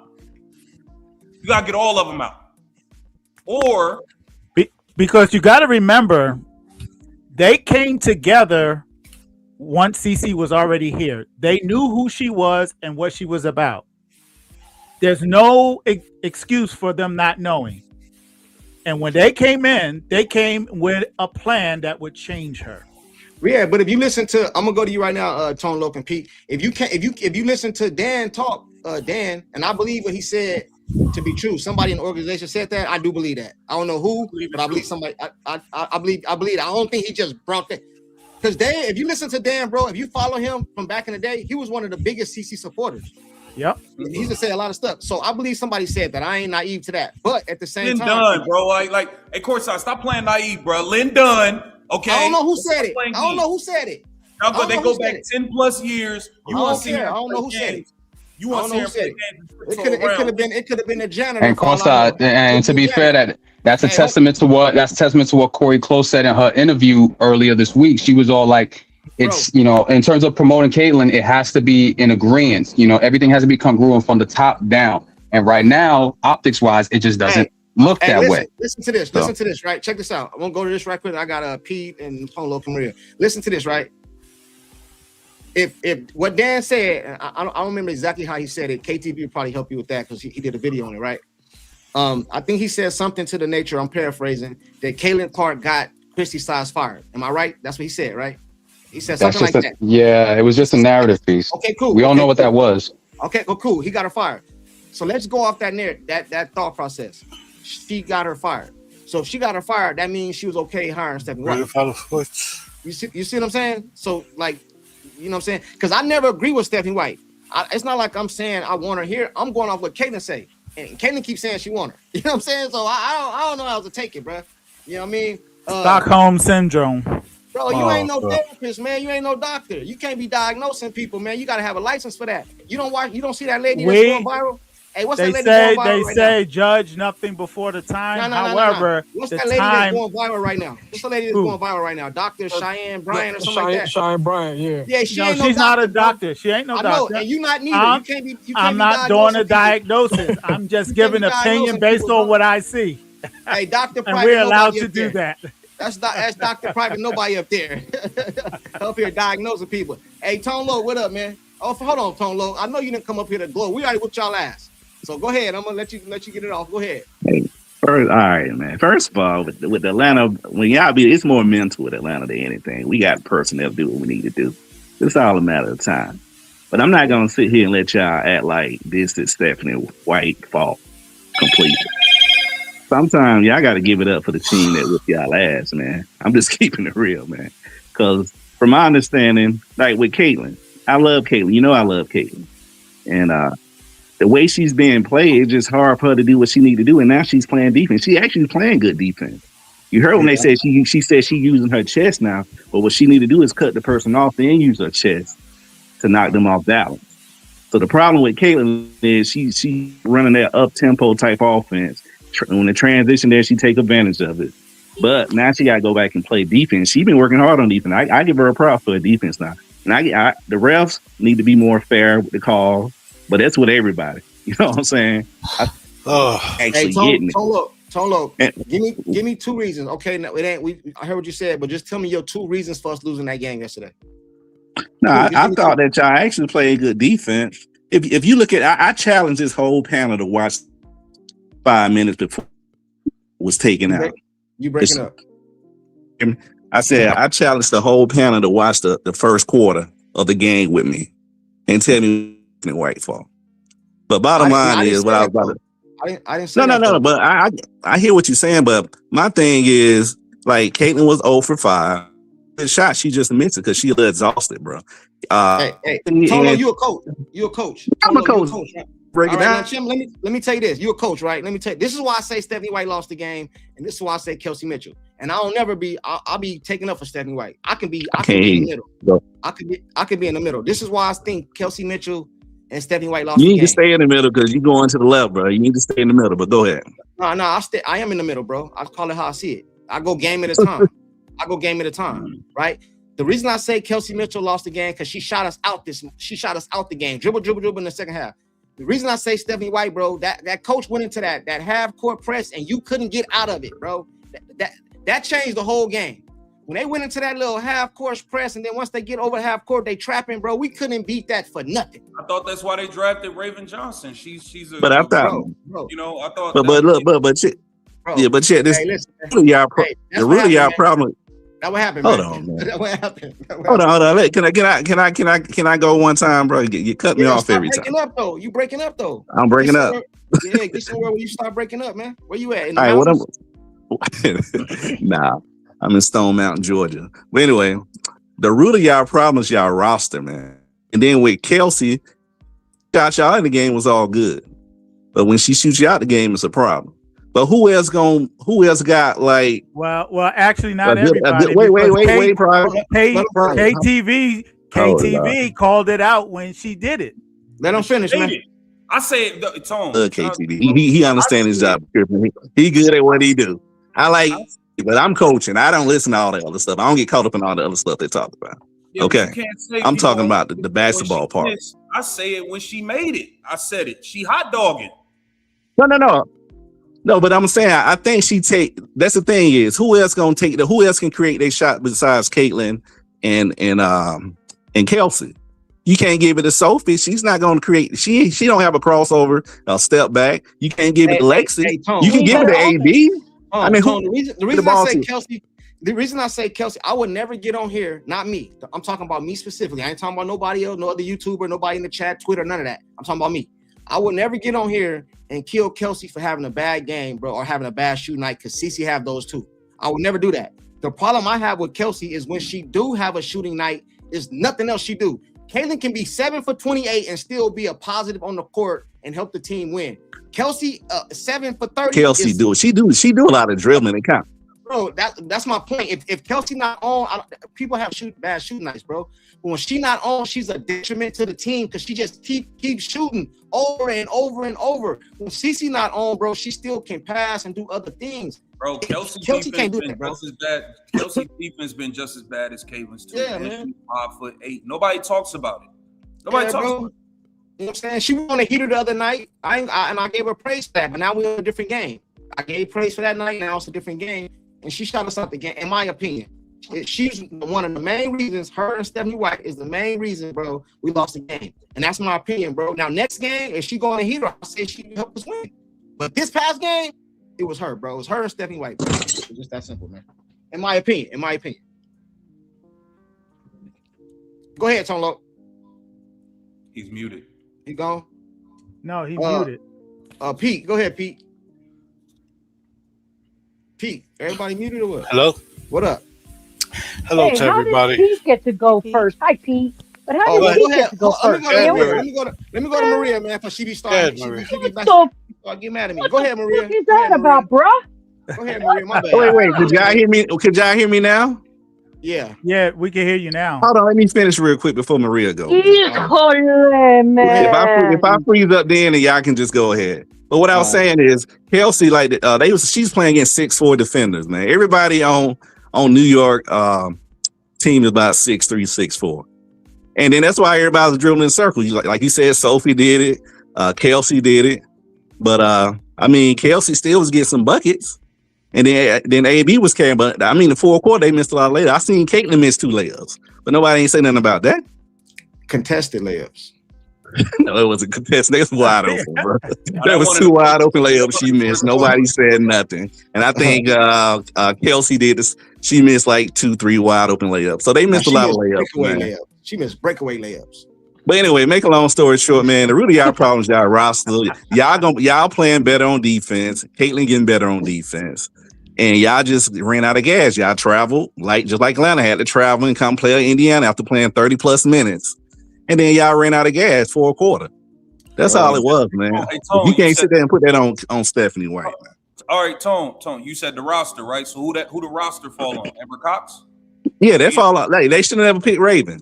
Okay, I mean, so we got Raven. Raven is a point guard. She's been a 2 guard now. She's shooting a whole bunch of shots. She don't normally shoot. You said the roster is the problem. It's a problem. Okay, that falls on Amber Cox. Amber Cox had 80% of the league as free agents and a whole draft, and this is what she concocted. So there goes Amber Cox. Check mark. Stephanie White, as a coach, she didn't get Caitlin Clark a shot until 1 minute left in the fourth quarter. It's a complete the style of plays. They just see, and this is the thing. I think Stephanie White, like her style of coaching works for like a Connecticut Sun team, a team that needs help mustering up stuff and want to play a drag them out game. I think she's decent at that.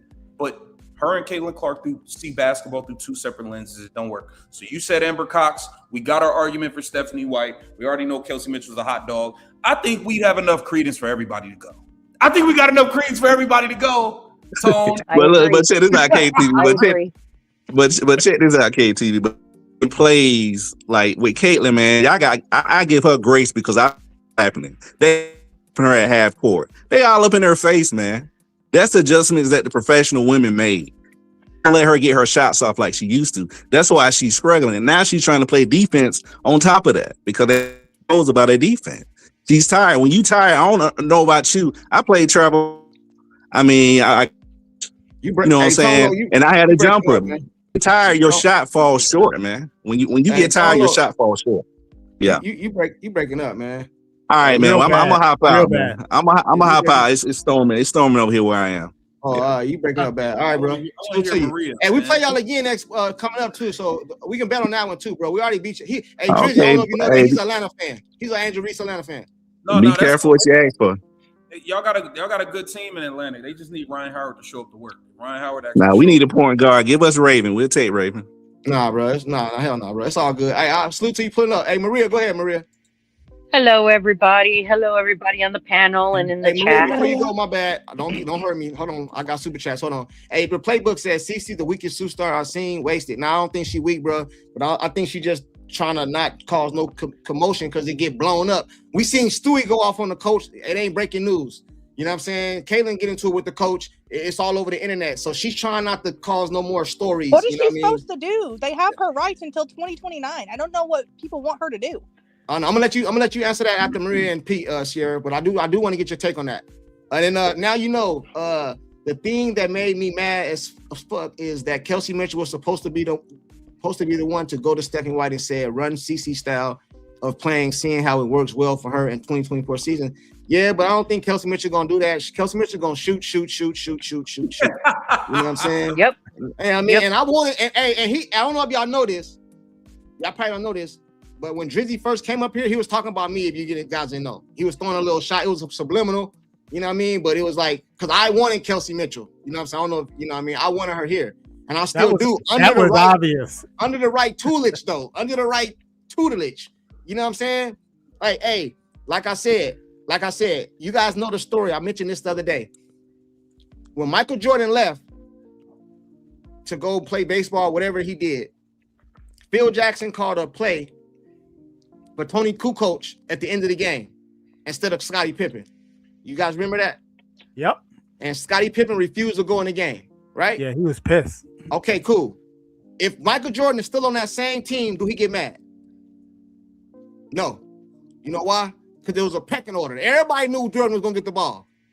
It's not that on this team. You know what I'm saying? Like I just said, I'm going to see you, Drizzy, if you agree with me or not. Yeah, if there's 10 seconds left on the clock, Indiana got the ball. Nobody knows where the ball going, bro. Oh, I know. It's going to Kelsey. They've shown it. She's shown it. It's going to Kelsey. He said he knows. That's the problem. You're right. With the nail on the head. There's no. I've been saying this for a long time. There's no pecking order, man. Yeah, that's what I mean. Like a free for all. It's like a bunch of people meeting up at 24 and just getting up and down and getting up shots, bro. That's how Kelsey play, at least. And it's no pecking order, bro. It's a shit show. Hey, salute to the super chat now. Hey, Maria, go ahead. Hello, everybody. Hey, Maria. KTV. Hi, honey. Hey, KTV, don't leave here because I'm among everybody else. I'm going to need you too, because I don't give a shit. Everybody going one does not affect the other. I mean, before the season started, they told you they were going to build around Kelsey Mitchell. Did they not? Did they not say that? Front office and Stephanie White. Thank you. Then when they brought Raven over, they were all giddy about it. And then we had a bunch of other point guards. And what did I tell you guys? They are auditioning for a point guard. Did I not say that? We both said that. Hey, By the way, Courtside, you got me in trouble on Friday because I was listening to your show. You got me in trouble with my godparents because we were out at the casino, and I was listening to the show, and my goddad goes, "Oh, you're listening to that man again?" in the Italian accent. So you got me in trouble. I meant to tell you that, but I couldn't win with them. They just gave me dirty looks and stuff while I was listening to you. But anyways, there's no way that anyone can tell me that one doesn't affect the other. Okay, and I am not washing Stephanie White's ass out of this mess because she is just as responsible as the rest of them because she jumped on the bandwagon, especially talking about Raven. They weren't just not happy about an addition.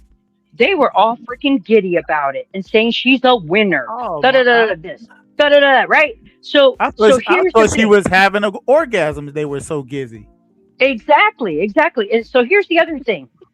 Unfortunately, our girls have been fed. Which girls am I referring to? Kelsey Mitchell, AB, some of the other girls who got their contracts, they got fed. So guess what? They may not have to work as hard. Will they? They don't have to work very hard. So I have a bunch of issues with this. Did CC have a good game yesterday? No. And I'll be the first one to say it. But do you guys realize she was off ball, and correct me if I'm wrong, but she was off ball about 3/4 of the game.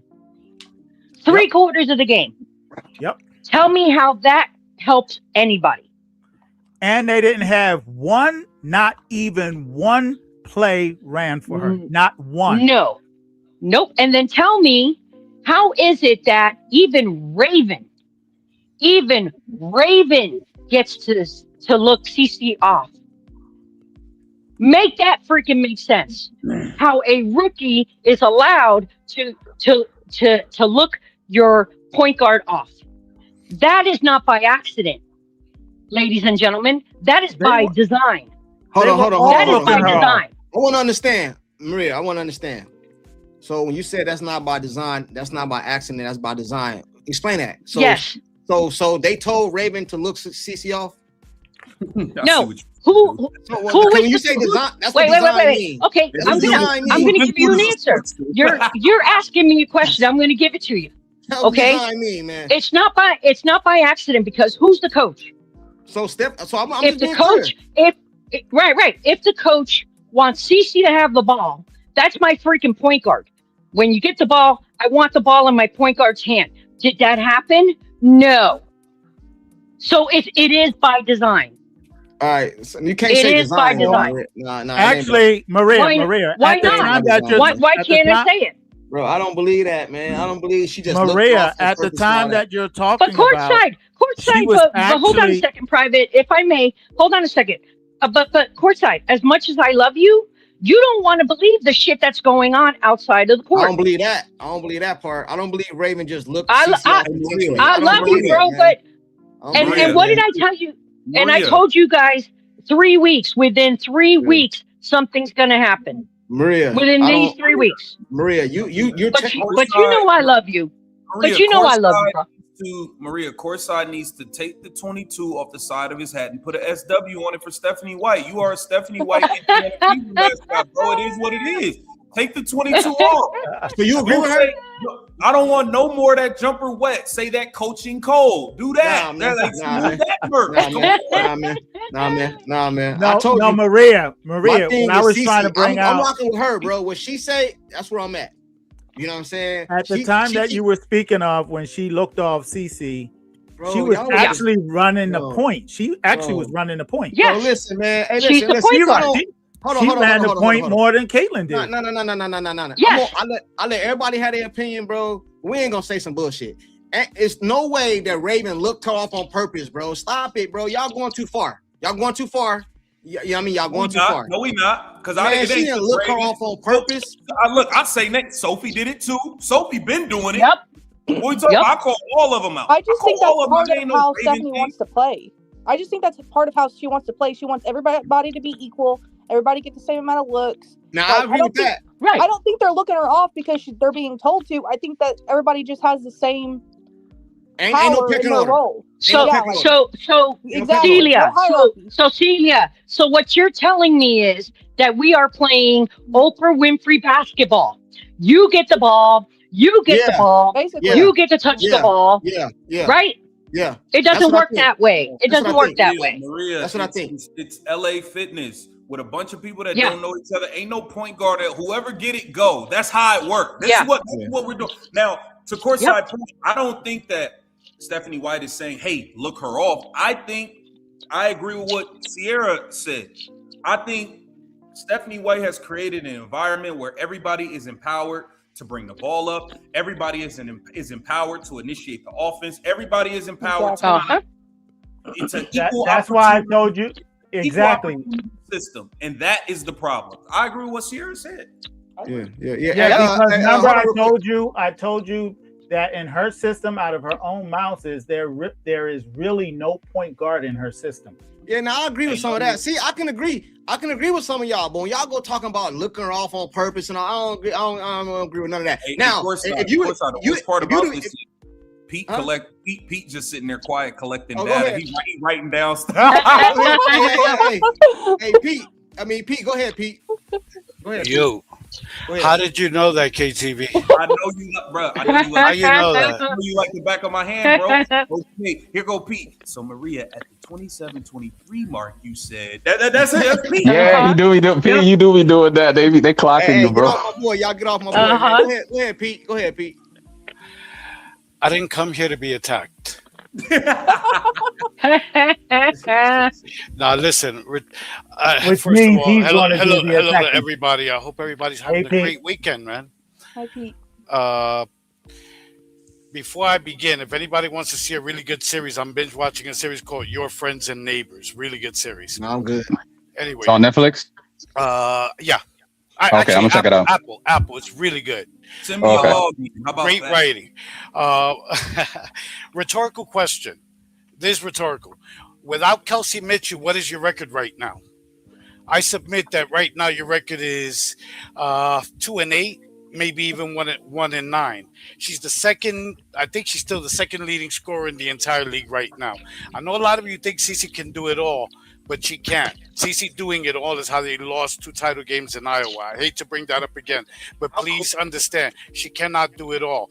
Now, as far as her being off ball yesterday, how do you know she's not hurt? How do you know her back wasn't bothering her? We don't know that. Okay, we can only speculate. As far as her being traded, guys, I know you heard Jason Whitlock, she's going to the Sparks. Listen, did any of you actually look into the Sparks? Who owns the Sparks? Sparks are owned by the CEO of Guggenheim Partners, which is a very woke DEI company. So DEI, so woke that they've been sued for their practices.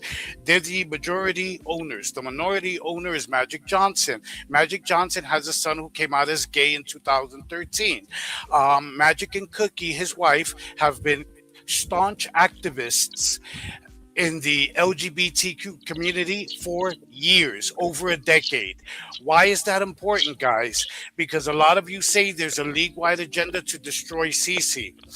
If there is a league-wide agenda, then the agenda is bigger than Cece. So wherever she goes, nothing is going to change. That's what you need to understand. Exactly. And if you think that I've told you guys before, but everybody says he's getting off topic. I've told you the machine that runs the WNBA, that machine that they're a part of, is not only WNBA. This WNBA is one of the smallest cogs in this machine. This is a global machine.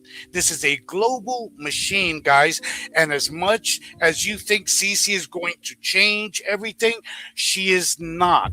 I'm telling you, okay? She is not. I want you to think of the W in a similar way to the NFL, though not exactly. In the NFL, it's all about the shield. They don't promote individual players. They promote the shield. Okay, that's why it's a penalty to take your helmet off on the field, because for them it's about the shield. Think of the W like that. They will never let one player, not even in Asia, Okay, and she fits their narrative. But even her, she's not bigger than the machine. It's a global machine. So, when you think about her getting traded to LA, I'm not saying she's not. What if she does? Absolutely. But nothing will change if she gets traded there. On top of the fact that it's one of the worst teams for her to go to, because you've got established veterans there who like the ball. Kelsey Plum, out of 160 something players in the league, is 10th right now in usage rate at 26%. She's got to give up shots if CC goes there. Nneka has to give up. She'll be gone, Pete. Nneka has, if they do a trade with them, somebody's leaving, obviously. But, I'm just telling you who's there now in case any of them stay. Nneka's an established veteran. Nneka was part of the toxicity in Seattle. Don't expect her to be waiting there with open arms for Cece with balloon animals welcoming her. Kelsey Plum, she laughs at Cece's face, but she's a snake in the grass. We saw that. I told CourtSide that they don't get along. There's like a tension there. I wouldn't mind seeing them play together. Absolutely, because Plum is Plum will be in a trade. That's what I'm saying. Who I think would be in the trade is Cam Brink, because if I'm LA, I never draft from second to begin with. I predicted, and I'm sticking to this prediction, she won't last more than 6-7 years in the league. She's too brittle. She's already missed the season. But we'll put that aside. I'll come back to it 5 years from now. Hey, Pete, hold on real quick. I want to make something perfectly clear. I seen somebody say something in the chat. I would love. Let me read. Hey, how you say love in Spanish? Encanta. Amor. Hey, Amaria. I would love for CC to get traded to LA. I had all kind of content. I had content at the game. I'll be at the game. You and I would be carpooling. Hey, I would love me and Maria hook up and drive down there. Maria in Arizona with me. Exactly. So we'll be at the game. I would love for her to do that. You know what I'm saying? So I don't have no problem. Let me say this one more thing too. Of course, Maria can't come with us. She'll get us kicked out, bro. She Oh, come on, man. Hey, listen. Another thing too is, I believe this too, and I'm really serious right here. I think CC is the best point guard in the league, in my opinion. That's just how I feel. But I think if it was given to Stephanie White, I think she would love to replace Plum with CC. I think Plum is more of her style of. Plum is like a Sims. I ain't saying Sims is better, but I'm just saying she's like a Sims. That fits her. One-on-one creator. Yeah, that fits her little scheme. You know what I'm saying? That could be. I think Stephanie White would love that trade. You know what I mean? But I would love for her to go to LA. I just don't want her to go to somewhere crazy and then we be, you know what I'm saying? Because let me tell y'all something before I go back to Pete. If Caitlin Clark, and I really mean this, man, if Caitlin Clark goes somewhere else and it don't work out, bro, that Caitlin Clark effect shit over with. You know what I'm telling you? If she goes somewhere else and they give her a new coach, a new system like everybody is asking for, and then she go over there and it's the same. Hey man, hey man, it's over. I think she should stay where she at in Indy. My bad, Pete. Go ahead. All right, thank you. Another thing, when you're listen, Jason Whitlock told us this trade was imminent. Okay, that's what I understood, unless I understood him wrong. Everybody thinks not only is she getting traded, but it's imminent. It's happening like any day now. No, he didn't say it like that. Okay, no. Well, a lot of people are saying, it's imminent. It's any day now. That's not true, because when you're getting ready to trade a player, and I'm talking even a bench player, you sit them. Yeah. You don't play them, because they've got to take a physical, and a lot of things have to happen. It's not just, I'll give you this guy, you give me that. Okay, cool. There's a lot of paperwork. There's physicals. You cannot sign the papers, and then the guy keeps playing for his original team and gets injured. My point with that is the last 2 games, CC has averaged 32.5 minutes. Nobody has mentioned this. If you're going to sit a bench player before you trade him, because of the injuries, possibility, you're definitely sitting a CC. There is no way in hell you're playing CC these last 2 games, and much less 30-something minutes, if you're looking to trade her, especially because she was injured basically all of last year. So that tells you right there is no trade imminent. Okay, there is no imminent trade. CC is playing, and her minutes went up. 3 games ago against Portland, she only played 22 minutes. Last game, she played the game after that 31, and this last game 34 minutes. So there is no imminent trade. Hey, guys. could she Can I ask Pete a quick question? I got a question for you, Drizzy, too, that I brought up yesterday. Maybe you can help it. Do you remember CC was throwing up last game? Could she possibly be sick or something? You know what I mean? This game. She could be sick. She could be pregnant. Who knows, man? Nobody knows. She could have eaten bad shrimp. We don't know. That was strange to me. I've seen her with migraines, but I've never seen her throw up. Yeah, that's the word I got. I'm gonna let Pete finish, but I got a question for Drizzy though. Was you done, Peter? No, I wasn't done, but go ahead. Go ahead. Go ahead. Okay. Listen, I'm not gonna go too much longer, guys. I wanted to say that about the trade, and listen, again, I'm with CourtSide on this. I'm going by CC's words because I'm going to tell you something. She's upset. She's fed up. There's no way. The endorsement that she gave her coach, guys, she didn't just say, we have a great relationship. She said that already. What she said was clearly, that's as much of an endorsement as you can give your coach for them to keep their job. Is I wouldn't want to play for any other coach. I didn't need to hear anything else after that. She told everybody what she was saying was, stop telling me how I feel, stop telling me what I'm thinking. The same way she came out to put the Kelsey Mitchell narratives to bed during free agency. She's our priority. I need Kelsey here. I want Kelsey here. That was because she saw all the noise about Kelsey. The reason she did this with Stephanie, because same thing. She sees all the noise about Stephanie. Now I'm going to say this last thing, guys. This will be the last thing. Look, after Kelsey hit the 5,000 points, I understand people are angry at the front office and at Stephanie White, but I do see people taking that out on CeCe's teammates. Like some of the comments I read about, and I'm the farthest thing from a snowflake, but I just want to make this point. Some of the comments I saw about Kelsey Mitchell and her 5,000 points, I mean, things like this bum bitch and blah, blah, blah, took her 9 years, shit like that and worse.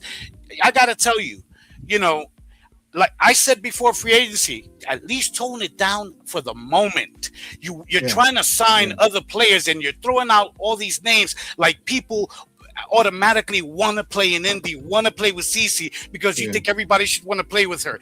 I'm telling you the same thing now. You can take it or leave it, guys. But if you want to see her traded, okay, because rather than White leave, I think they would trade CeCe before they fire White. That's just me, okay? Some people are stupid like that. Also, White has ties to Indy, but I'm not going to get into that. All I'm saying is, if you want CeCe traded, this is my final point. If you want CeCe traded, guys, you cannot do the same thing. Well, you can do whatever you want, but it's not advisable to do the same thing that you've been doing to the Fever players because it's not going to endear Caitlin to her new teammates. Exactly. Okay? And you might think I'm full of shit and it doesn't matter. The excuse, and this is the last thing I'm going to say, and thank you for giving me the time. Listen, I believe, I've heard a lot when I've brought up this point. We're just defending CeCe. I get it. And I love that people defend her, but you got to understand something. The moment you do an eye for an eye or you seek revenge, which I personally, I'm not a big God believer. I don't believe in he'll pay in the afterlife. You wrong me, I want to see you suffer, motherfucker. I want to see it. I'm sorry. I need to see it with my own eyes. That's just me. But what I'm saying is once you opt for an eye for an eye, meaning once you return the same energy to the front office, to the other players that when they attacked you, because they did attack the fan base a lot, but once you return that energy and match the energy or even ramp it up, you lose the moral high ground. You can no longer complain about how you were wronged because you're doing the same. So this is my last sentence. If you want to see CeCe traded, listen, if you want to see CeCe traded, I want her to be happy. If that's a trade, cool. But let's please stop putting such a big target on her back. That's all. Thanks a lot. Can I ask Pete a quick question? Maria, hold on real quick. I want to ask Drizzy this because he probably know, and I really want to answer. Pete, my guy. Everybody know I rock with Pete, man. I talk to Pete off air, all that. That's my guy. That's my guy. Hey, Drizzy, something came up in the chat yesterday, and I want you to explain it because I know you do more research or something than me. And we had a big old debate, all this other stuff about it. I got a question. So about CeCe getting traded, how how can CC get traded if the media deal put the Indiana Fever got all their games on TV, right? All their games on TV. Wouldn't it be in the contract? I'm asking. Wouldn't it be in the contract or something that you can't just trade her? Because we paid y'all to be for that Indiana to be on TV all these games, and then y'all just go trade her to whoever. It don't matter. It ain't. I mean, as far as you know what I'm saying though. I mean, you get what I'm saying? I get what you're saying because I thought that too. You know what? I think I'm actually gonna ask Woodlock and them that tomorrow because I was thinking about that too. Like, are they able? Because you know how at a certain point in the NFL season, like the games is set, but then there's a certain point where they can flex games out. CourtSide, you know how they do that, right? Yeah. Especially on blowouts or something like that. Like, you know, NFC East, how the Giants always suck toward the middle end of the season. They flex them out. Yeah, we get them up out of there. Yeah. I don't know if they can do that in the WNBA. So that's something that's actually a really good question. Because if I did this, if I'm TNT, right? Let's say if I'm TNT, ain't no way y'all traded her. And I got all this money tied up in y'all. Exactly. Hell no. Yeah, that's what I was trying to say. I was like, hold on, man. Even if they get Plum, I didn't pay you for Plum. Yeah, you know what I'm saying? I paid you for CC. Now she gone. My viewership dips. When I'm losing money. I'm losing a lot of money. So, because I didn't pay you to put CC on TV because I like CC. Maybe that's I paid you it's for the back end. I paid you to profit off of it. Because if I gave you 100 million, for example, I plan on making 200 million. You know what I'm saying? Off the games. Those provisions are made in the contract because anything is subject to change without notice. Now, as if they're in their disadvantage, they would cover for that in the contract. They don't lose. So they do lose. No, I'm saying if they're not providing the service, they're not losing. So if things change, it's even like the CBA. You know, if certain things are not the goals that they target, if they're not there, they're going to go backwards, not forward. Bro, that's already built in. So you got to look at the contracts because no. I don't know nothing about I don't know what the contract say. All I'm saying is I'm just looking at from the outside looking in. If I pay you to put Michael Jordan on TV 50 times and you go trade him to somewhere else, man, and he's not on my network, bro, I'm gonna be upset about that. That's all I'm saying. I understand that. But I'm saying that that's covered in the contract. That's all I'm saying. It's almost like the same as me, a fan. I buy season tickets to go see the Indiana Fever play because of CC, and then she get traded. They just got a right to be mad because they're a fan. But if the network pays you money, they got top flight attorneys that look at all foreseeable issues, bro. To protect their clients. Netflix paid Floyd Mayweather to fight Manny Pacquiao on Netflix, right? We know that, right? Mayweather came out saying, "Oh, it's just an exhibition." Nah, bro, we paid you for a real fight. We ain't pay you for no exhibition. That's not. So you understand what I'm saying? Again, that would be in the contract. The contract covers everything. I know it's in the contract. That's why I know CC ain't going nowhere. That's what I'm trying to tell you. Surely the trade scenario was contemplated. I agree with Private. That's got to be in the contract. There's no way that's not contemplated in the media deal one way or the other. You know what I'm saying? Exactly. The one thing I think we do need to look into is, like I said, the NFL. I know the games post like halfway through the season can be flexed out. So yes, you know, again in the contract. If something were to happen, is there a way where they could flex those Indiana Fever nationally televised games out for wherever she lands? I guess that's something for us all to look into. Yeah, but it's a good example, but kind of almost like a bad example. It's like her getting injured. What happens if she gets injured? But that's different. The NFL is a profitable league for years. We talking about the WNBA here. It's a lot. It's a lot of superstars in the NFL. Whether quarterbacks, receivers, running backs. How many superstars are in the WNBA off the top of your head? Maybe about 5. There's me, there's Kat. Name Joe Page. 5 superstars. Name 5 superstars. Asia. You got Caitlin. You got Stewie. Plum is kind of a Stewie, but Plum maybe. Fee. No. See, you guys are missing my point. I'm talking about sales. Market. I ain't sales. Oh, like, market wise, is only CC. It's only CC for market. I'll give you CC. Maybe who else? That's it. That's All it. right, then, so, and you trade her. That's off not the team. saying there's not other good players for everybody Yeah. to get their butt hurt. It's not saying there's not other good Right. No, players. you're talking upper echelon I'm marketing. talking about on Like, TV. Right, We paid right. you to be on TV. Now, if Caitlyn get traded, if they wanted to put New York on TV all those games, they would have did it. Why is New York not on TV as much as CC? Because people, they want CC on their network to draw in viewership. And then you just go trade her. I don't think you can do that, bro. And that's another reason I think she ain't getting traded. So you think they're gonna lose? You think they're gonna lose ad revenue? Like lawyers know how to hedge their bets, bro. Like they're too pro out here, like not knowing how to hedge their bets, bro. I just don't believe please that, bro. remember the commissioner could also veto any trade, like the NBA vetoed the Kobe trade. I don't think if CC gets traded, guys, I'm sorry. If you think they're sabotaging her now, I don't think they send her to a team that could contend, or that's one piece away. The Chris Paul thing is different. They hated on them. They didn't want to send them over there with Kobe. I hear what you're saying. I'm just saying the NBA owned the New Orleans. They owned them. The NBA. Yes, that's true. That's true. They owned it, so it wasn't like a private control. owner or something. Hey, Drizzy, don't forget to ask Whitlock that. Hey, who was next? Hey, CourtSide, I was wondering if I can ask Pete a quick question. That would be me, CourtSide, but yeah, go ahead, Maria. Thanks, Primus. I appreciate it. So, hey, Pete.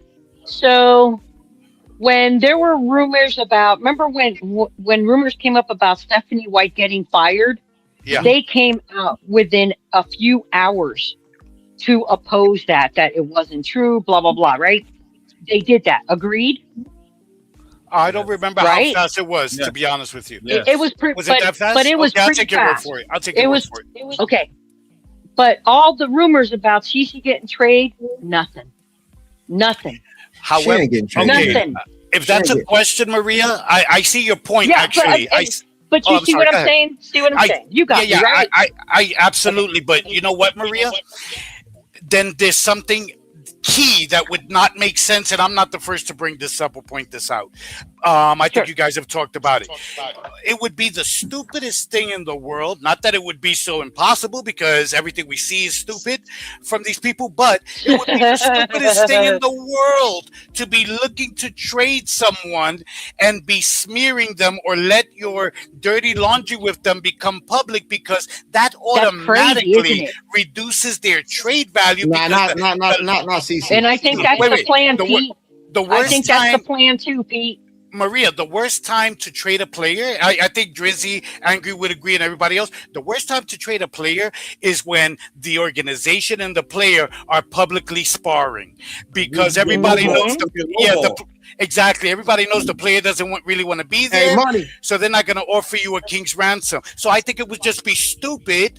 It looks like they're smearing her because you're seeing the same narrative by multiple people, like the way they were selling us the war in Iran, short-term pain for long-term gain, and all the media sites were uttering the same line. That's what the media does. But yeah, it would be stupid to smear her if you're trying to trade her. Makes sense. Hey, Pete, hold on. I agree.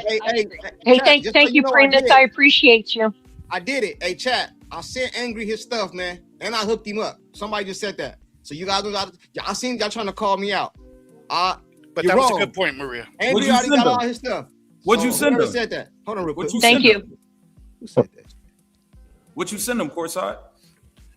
Somebody listen, bro. They called me out in the chat the other day, right? So about a month ago, somebody gave me $100 super chat and told me to send Angry some hopium shit, right? So on the live, Angry was up here. So on the live, I said, Angry, hit my email, and so I can get your situation and send it to you, right? Me and Angry never hooked up.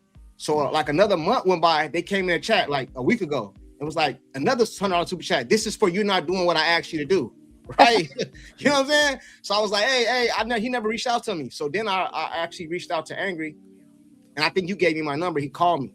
So then I sent him like a whole bunch of stuff. You know what I'm saying? So somebody just mentioned it in the chat, but I did send it to him, and he got it already too, because he called me and told me. Oh, there she is right there. That was me. CourtSide, do you mind if I share that story? You told me that already. Thank you. Okay, do you mind if I tell that story to other people? It's so interesting. What story? I'm just messing with you. Oh, yeah. I got it. I think Ciara got it. Yeah, I got it too. I gave him a whole bunch of stuff. I stole that. Kevin Nealon did that to Conan. Hey, go ahead, Primus. Go ahead, Primus. All right, CourtSide.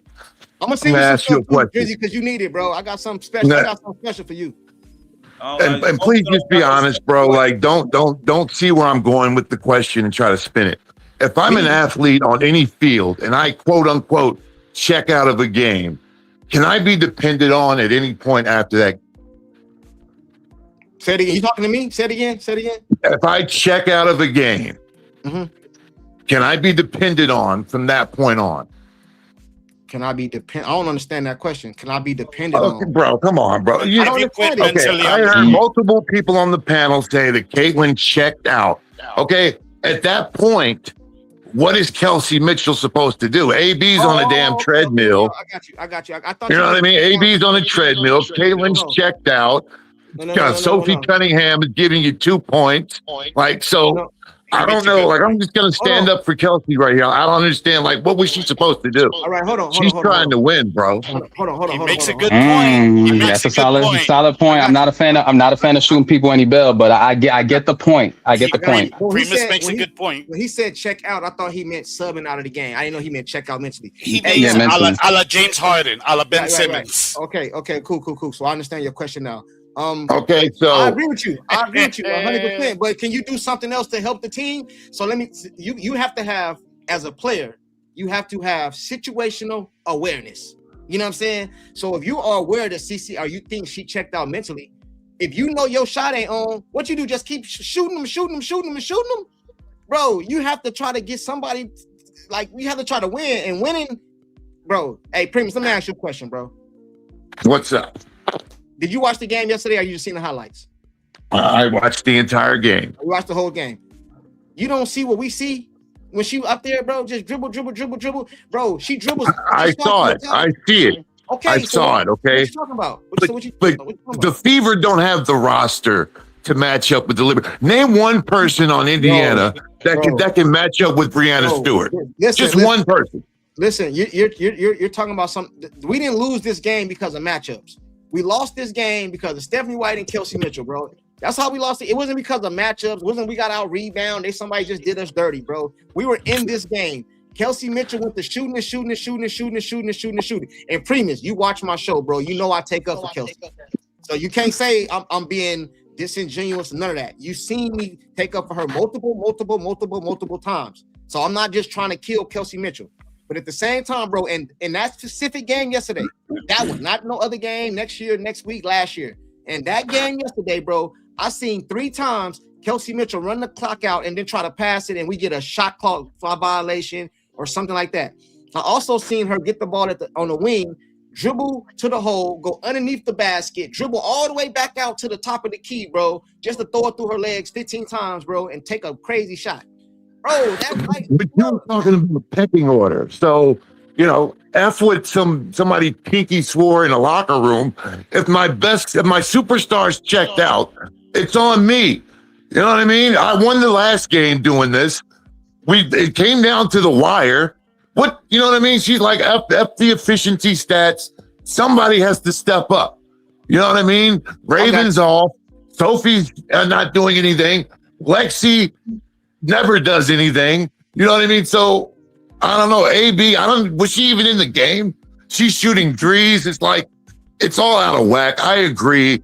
But like, come on. And also with the trade stuff, like, wait, come on. You guys got to stop going for clickbait. You know what I mean? He's not getting traded. Hold on. See, now, I ain't do no clickbait, bro. I don't know what you're talking about. I said Kelsey Mitchell, and I believe what I said. I believe, in my opinion, the 2 biggest reasons we lost yesterday's game is Stephanie White got out coached because we were winning that game and they went into that trap and we couldn't beat it. That's coaching. They wasn't prepared for that. And Kelsey Mitchell shooting us out the damn game. That's what I believe. Now, next game, she might shoot us in the game. I don't know. I'm just saying, if we're going to single people out, what about Caitlin Clark going against an undrafted free agent from France and got cooked back-to-back plays?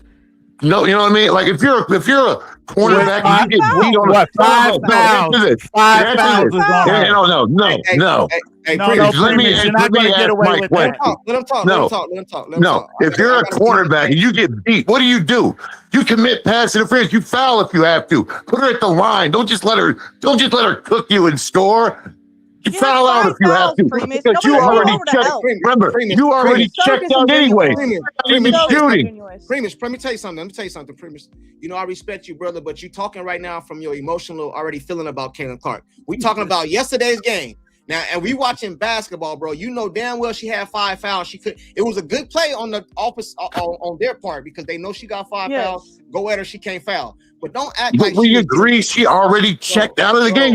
She only took 1 shot in the fourth quarter. Primus, don't do this right now, bro. Let's talk about the game yesterday. That's not true, bro. If you'd have came up here and said that game versus the Valkyrie, she was getting cooked or something like that, I would agree with you, bro. But you can't come up here, bro, and tell me that CC's was getting cooked. I'm not putting the game on her. I'm just saying, like, you're singling Kelsey Mitchell out when she was basically 1-on-5. Who the hell else was out there playing basketball? Hey, bro, I think you just don't like CC, bro, and this is the time for you to pounce on her. No. We didn't lose because of CC. Yeah, that's out of line. Bro, we didn't lose because of CC, Primus. That was my I didn't say you lost because of CC. I think you're singling Kelsey Mitchell out. I could single some people out too. All right, let me ask you the original question. What's the 2 reasons we lost yesterday's game? Let's put Caitlin to the side. What's the 2 reasons? I mean, it was a choke job. You shouldn't have relinquished the lead.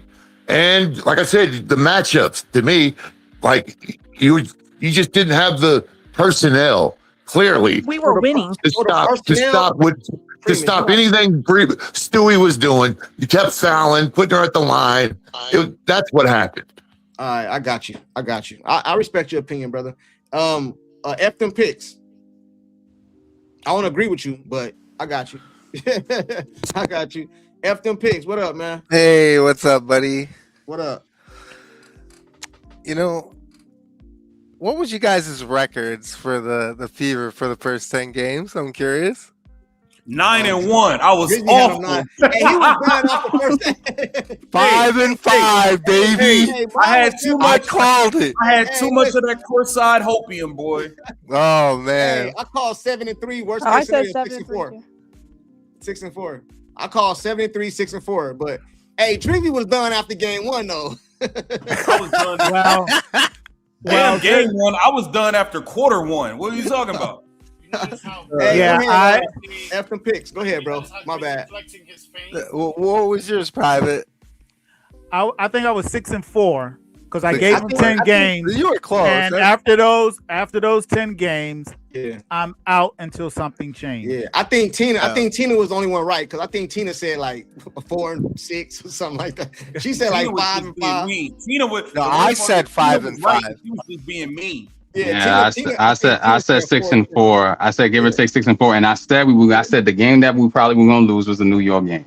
Yeah, because I had a feeling that I'm like they got the size and they play bully ball at the end, man. I was like, and they don't know how to play the press. I'm like, come on, man, what are we doing? This ain't college. Like, y'all got to know how to play this. But that's coaching once again. Hey man, can I make an excuse? Bro? I didn't want to make no excuses, but can I make an excuse? Because I gave y'all the reason I thought we lost, right? Let me make me. Oh, you gonna shoot bail? We gonna shoot bail now? Okay, I'm go ahead. Making excuses now, bro. I will make excuses, bro.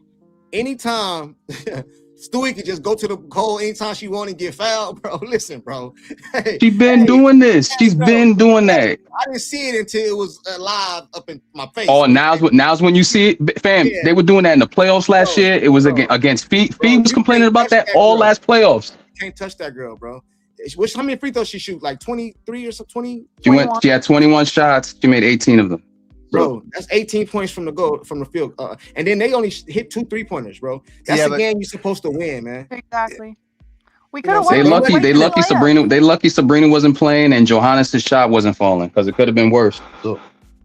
Hey, well, that's I don't know, man. I'm gonna let you go for effing picks. Then I'm gonna go to I think that was it. Then I'm gonna Doc. No, you got Doc. All right. As far as the get out of here.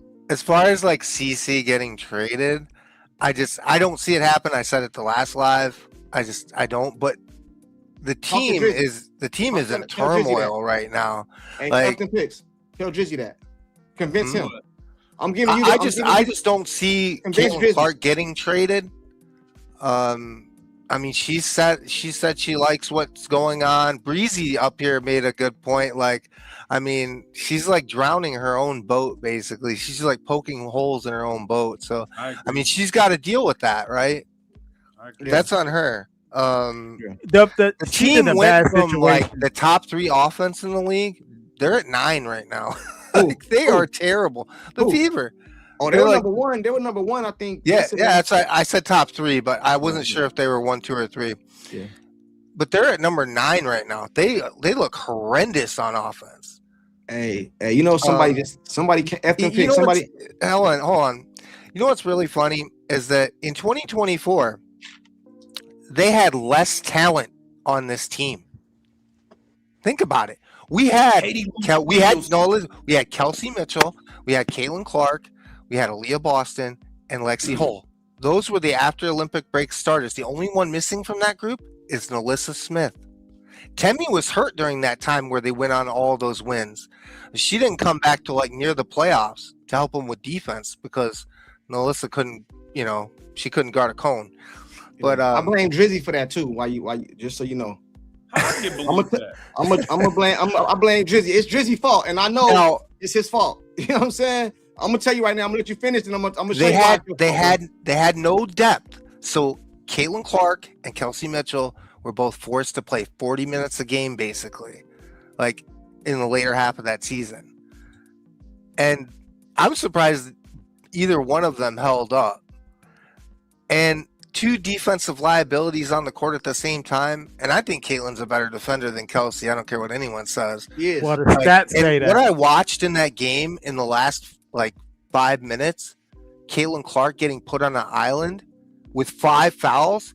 And if you'll notice, Clark on the right wing or the left wing, get ready to drive in. Sophie never steps over and closes the lane off. Neither does Mo Billings.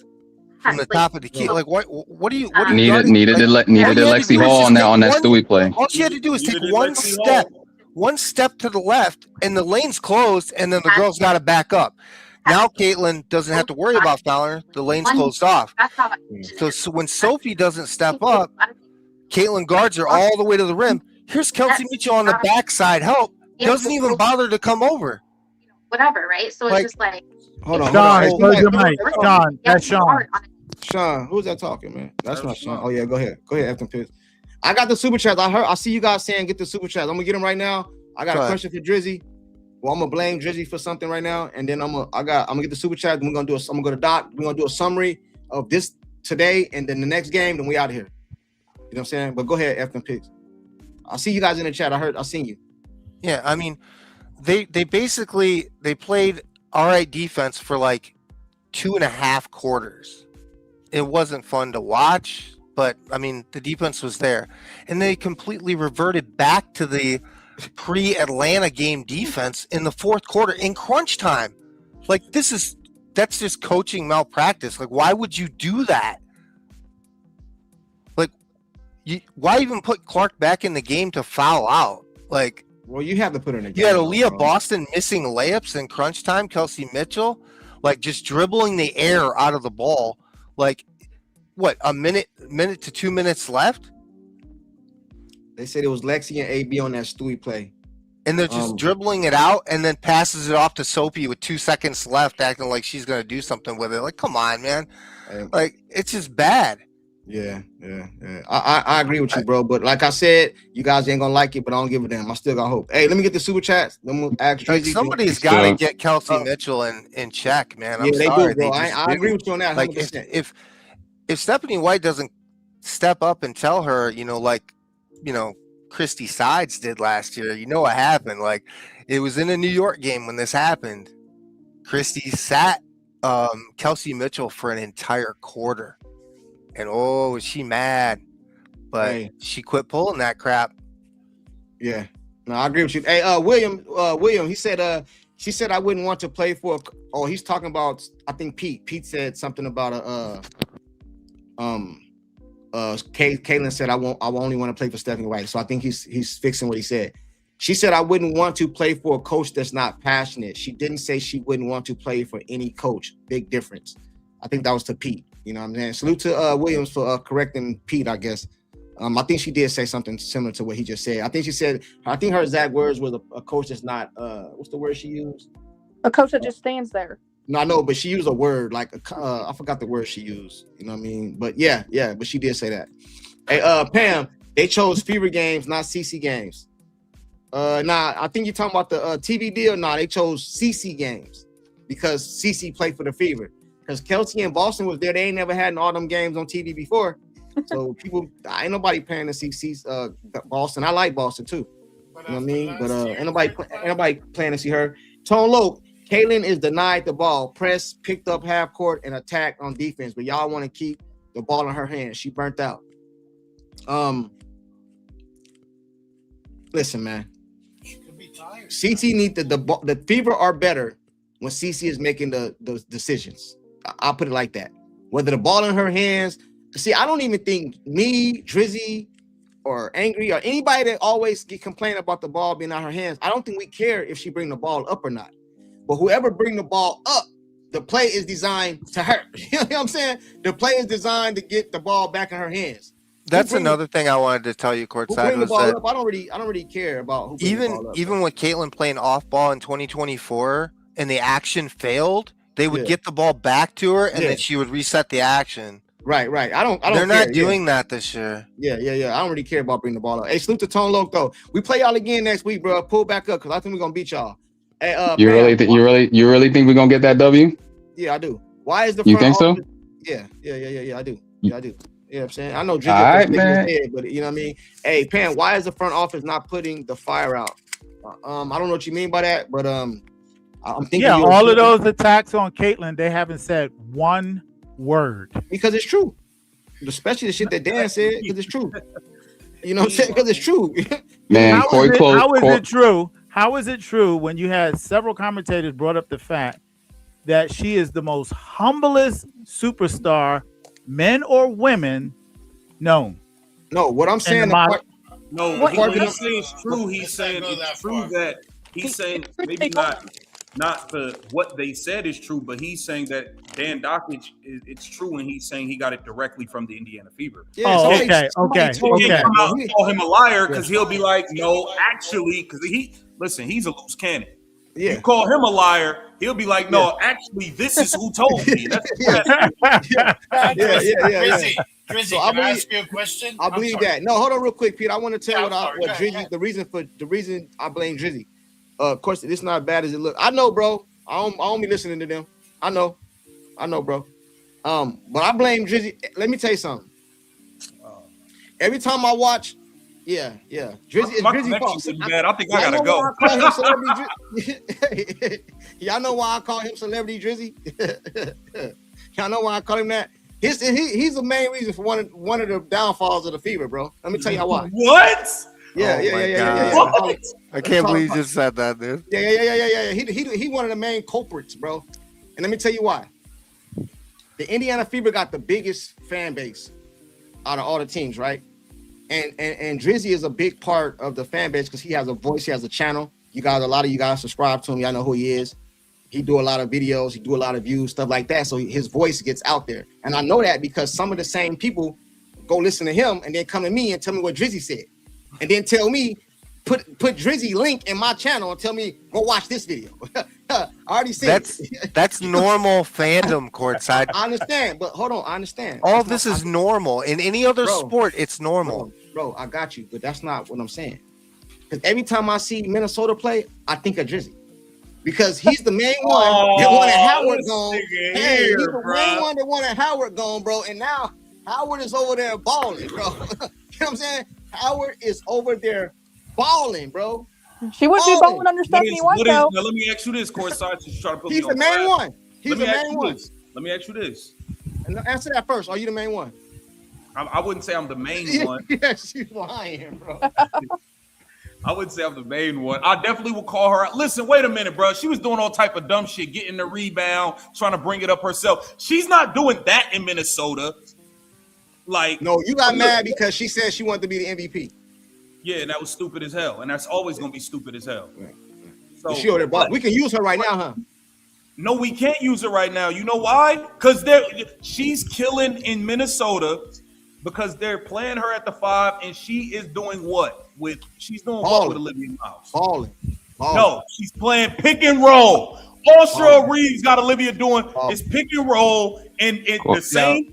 Hold up, the same thing Caitlin Clark had Aliyah Boston doing her rookie year with the pick and roll is what Cheryl Reeves and Olivia Miles have Natasha Howard doing. It's funny that Cheryl Reeves, somebody who's actually accomplished, somebody who actually has won, somebody who didn't get a whole program to forfeit a whole season because all the goddamn players was leaving, somebody who wasn't getting a clipboard snatched from her by Alyssa Thomas and never won nothing in Connecticut. Cheryl Reeves, somebody who has won, has leaned into her young point guard, Olivia Miles, and is letting her play pick and roll. And then when they asked Cheryl Reeves about Olivia Miles' passing, she said, I don't say anything to her because I don't want to get in her head. I just want to let her be herself. Yeah, that was powerful. Wow. Yep. And now Natasha Howard is reaping the benefits of it. Natasha Howard scoring 22 points, 27 points. Oh, when we put up them videos of her cooking Angel Reese, it was all off pick and roll. But we got an idiotic coach that say we can't run pick and roll because everybody knows it's gonna happen. What are we doing? What are we doing, courtside? Hey, courtside. Dreezy just pulled up from you from 30 feet out. He just crossed you over. No. He got you. He created separation. He got the 15-footer. He pulled up from you from 30. He pulled up on you from 30 feet. He crossed you again. He cooked you. And I'm your man's, bro. He got you. He got you, bro. Like, come on, own it, bro. Own it. KTB has a timeout. Chooses not to use it. I did a Trae Young versus the Hawks when he shook up Drew Holiday and shimmied before the three. I'm trying to tell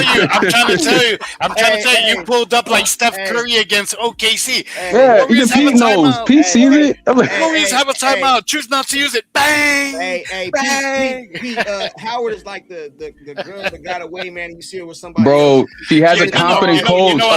Coach that's won 4 rings. Like, she had Maya Moore, Simone Augustus on that team. Like, she had ballers. Stephanie White's never had players even of that stature. So what are we on right now? Sean, let me ask you something. Because I'm of the mindset, like, I know a lot of us, we kind of had our wits in with Mo Billings, but I've been wanting to say, listen, I know it took Aliyah Boston a long time to get into conditioning to run with Caitlin Clark, so I kind of got to give her some leeway there. But based on, because I feel like of course, I brought it up. I have to learn from my Natasha Howard assessment, right? I was very critical of her. And with Mo Billings, I don't feel like she's playing great. She had her best game last night. But we want to learn from the past, right? I don't even think it's fair for me to say Monique Billings stinks because all we've done is take Monique Billings and put her in the Natasha Howard role, in which Natasha Howard wasn't good either in the Stephanie White system. So I don't even know if we really can say, oh, this player is ass, this person's not good. That's a good point. That's true. Yeah, I didn't even think about that. Look at Veronica Burton in that playoff series that we had with the Fever. CC was cooking her in that system. ISO, one-on-one play. Am I wrong in my assessment, Sean? Am I thinking no, you're not. Now look at Veronica. Now look at her. She's thriving over there in Los Angeles, over there in Silicon Valley, thriving. Look Natasha, she's thriving. What was it? Pope he brought a player up from her Vanderbilt days just to get some scoop on what time it is with Stephanie White. And what happened? They were reiterating everything that we have seen crystallize right in front of our eyes in terms of the coaching. The philosophies are just different. That's all that it comes down to. The square peg doesn't fit in the round hole. They don't mix. Why can't we just admit that? Like, it's not bad to admit that, like, the coaching philosophies don't link up. We can't admit that. I just don't think it's gonna happen. Then what is she supposed to do? If we I've been taught that whenever there's a problem, there's a tree in front of the road. What am I supposed to do? Do I run around it or do I run right through it? You got to solve the problem right then and there. You guys are telling me, like, what's she gonna do? Like, give me a solution. What's a solution? Bro, but Sean, it has to be logical and reasonable, because what is she gonna do? But Sean, check this out. If the basketball philosophies don't mix, what is she supposed to do? Who is she? Cece? You talking about? Yes, Cece and Stephanie. If their philosophies don't align, this is what she got to do. Then I'm gonna go to Doc. We're gonna sum it up. We're gonna get out of here. I'll start with Drizzy. Pete was gonna ask me something. Hey, Pete, you want to ask Drizzy something?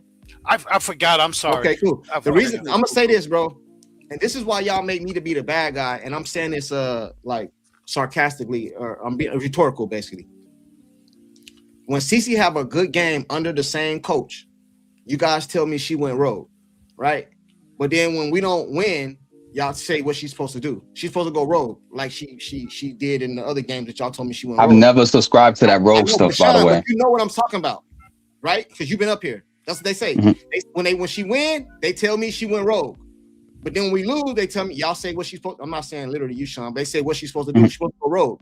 That's what she's supposed to do. Go rogue like she did in the other games. You know what I'm saying? And I'm gonna tell you something. I could tell when something wrong with Kaylin.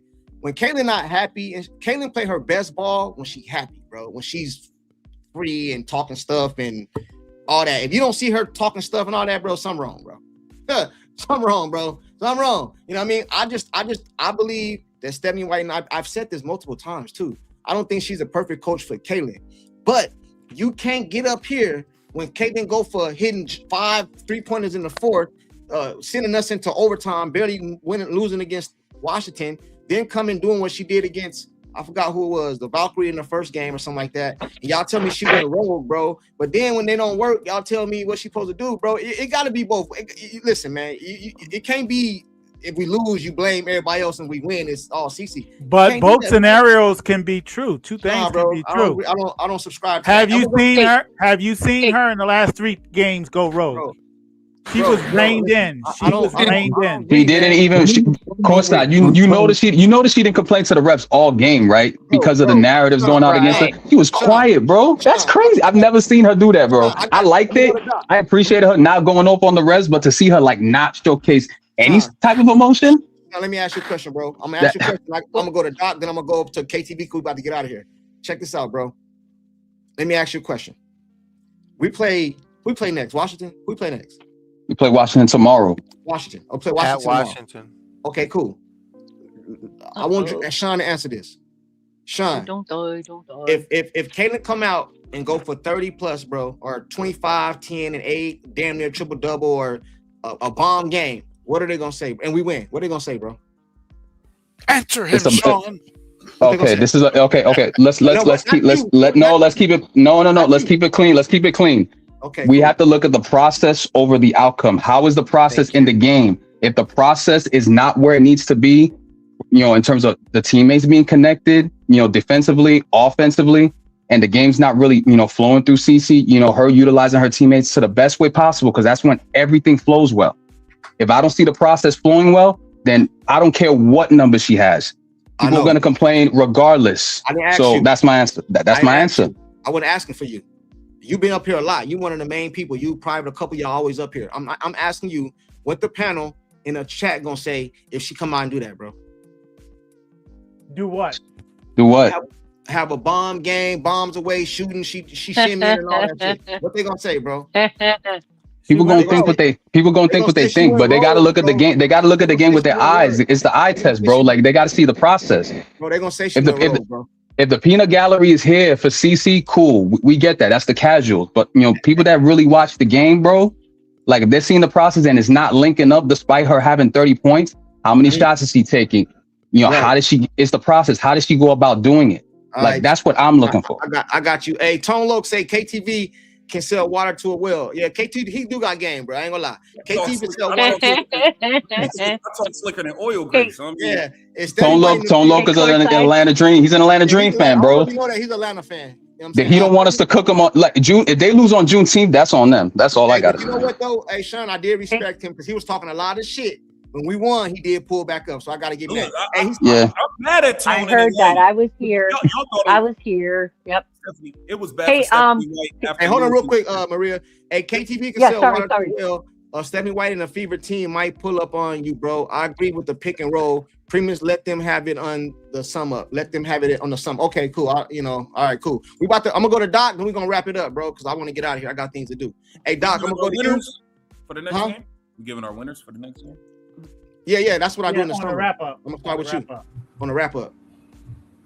Yeah, I'm gonna go ahead, Doc. I had Doc, and I'm letting you get stuff out. Good evening, CourtSide. Good evening, Fever family or Caitlin's. Well, Unfortunately, I predicted they would be up by 10 or 12, and Stephanie White and Kelsey Mitchell, they just couldn't let me down and lose the lead or dribble off her foot like Kelsey did and miss layups. And I don't know. It was just a missed opportunity. And it's amazing how when Stewie is showing her emotions, she gets encouraged, congratulated. Like the Fever got to clear out their front office. I mean, those girls, they're playing their opponents. They're playing their Why are you guys so disingenuous? You know that was a one-time thing. Hold on, you gotta let him finish though. The problem with Caitlin, she does it every game. Come on. Primus, you gotta let him wrap up. You can do all that on your wrap up, bro. You can do all that on your wrap up. The girl wasn't getting passes. I mean, it's one thing if Natasha Howard is dribbling 70 times, not kicking out the pass. How are you building around someone who does not have the court vision? She's head first. It's not her fault. We complain about her passing. When she passes, 8 or 10 times it's a turnover. How are you encouraging someone to do something that's not their strength? That's not Kelsey Mitchell's strength. Her strength is catch and shoot, catch the touchdown pass for a layup. She didn't even get as high as the backboard. I mean, look, you got a cancer on your sideline. Even Pope said, someone who played for her said, she's knowledgeable about basketball, but she is not knowledgeable of how to convert it. You're a bad coach if you got talent. You don't even have the ability to put aside your ego. I mean, even some people that we complain about, you give this guy an idea, he's gonna, well, maybe it is a good idea, and he's gonna run with it faster than you think. Sometimes that person will even give you credit. The Knicks coach said, maybe I can change. The whole thing is, how can you as a coach, one, adapt when you have to adapt, when you know your style does not work. Your style don't work for everyone. You got your players doing the big house, I'm not going to be a snitch thing. Your general manager and Lynn Dunn, you're freaking idiots. You're fossilized. Your time is gone and you ain't getting out the way. Your owner is negligent. You had the New York Liberty on their knees. The refs were panicking. They're like, well, we got a call. I mean, Caitlin stripping people, without fouling them. We got to just call it. Call whatever. Give them that special whistle. I mean, do you realize Stewie, if she had 30 points, she only had 6 field goals made. 6 field goals of 30 points. I mean, it's like, why do we glorify incompetence? That's the WNBA said, you could probably get 20 people who could do a better job with this Fever organization. You're blaming a 24-year-old. Then she attracts all kind of jealousy and anger. Hey, I kind of want to show you guys something real quick, if you guys don't mind. And this is what I need Stephanie White to do. I'm gonna give you guys an example. A lot of you guys seen this already before, but just let it play. It's only like 15 seconds. It's like 15 seconds long. All right?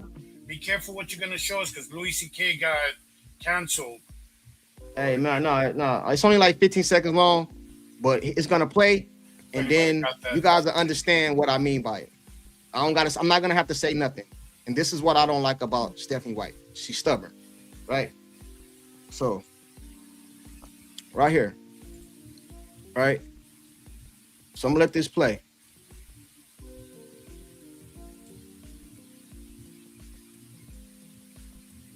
If I can get it to play. Can you guys hear that or no? No. No. No. Why the hell? What the damn sound at? Let me see. Man, what the sound at, man? Get it together, CourtSide. Yeah. Remember that dribbling through. Here we go right here. Here we go. Started, yeah. Okay. First year coaching Steph. Remember dribbling through traffic, and then a fadeaway three. And in my mind, I'm thinking every coach that I ever had in my life, their voice was in my head saying, "That's a terrible shot. That's a terrible shot. That's a terrible shot." Keep in mind, this is like the first couple of months that I coached Steph Curry. So you see me on the sidelines, I'm holding my arms up. I'm thinking Phil Jackson, Greg Popovich, their voices are in my head. Lute Olson, this is a terrible shot.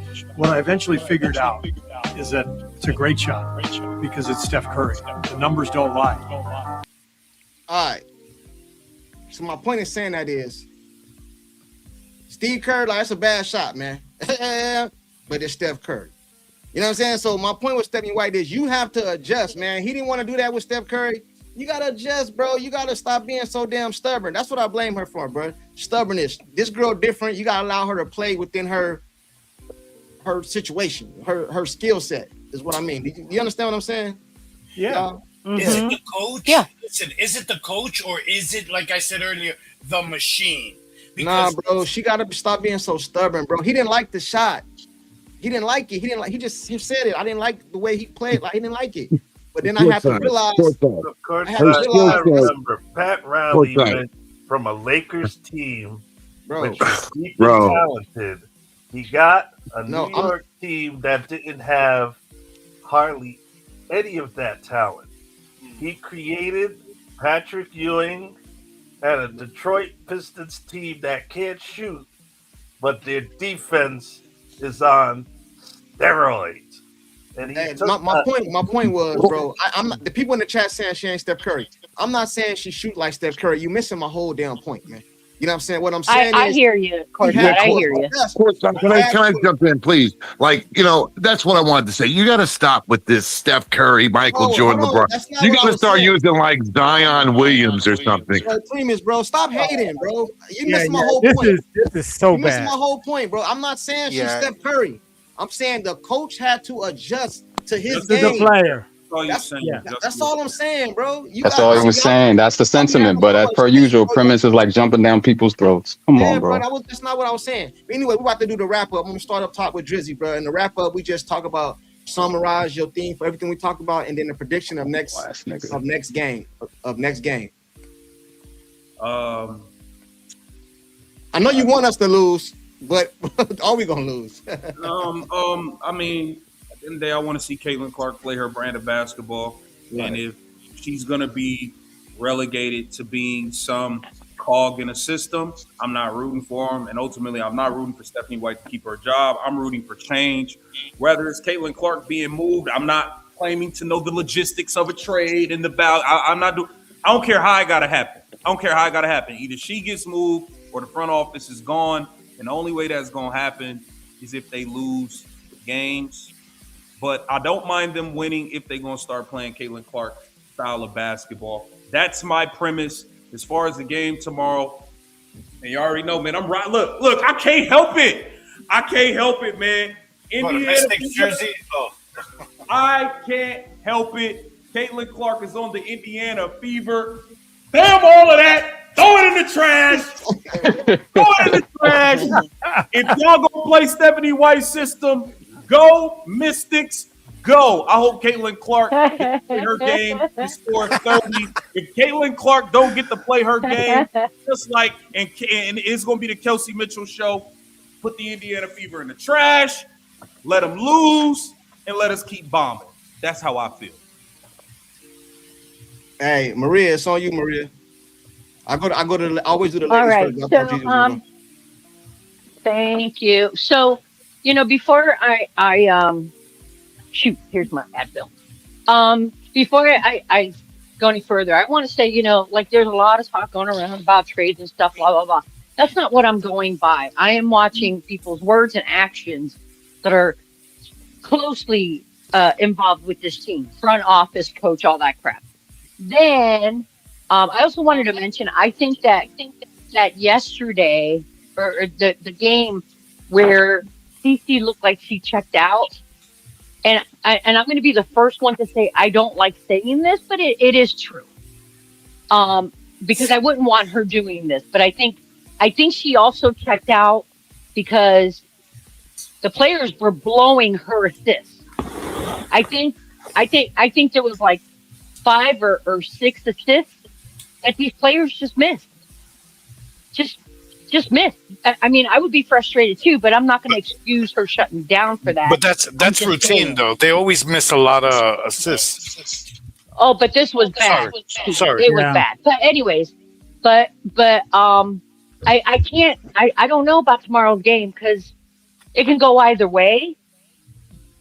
But I don't think it's going to get any better. But that's my opinion. All right, I got you. Efton Pick. Thank you, everybody.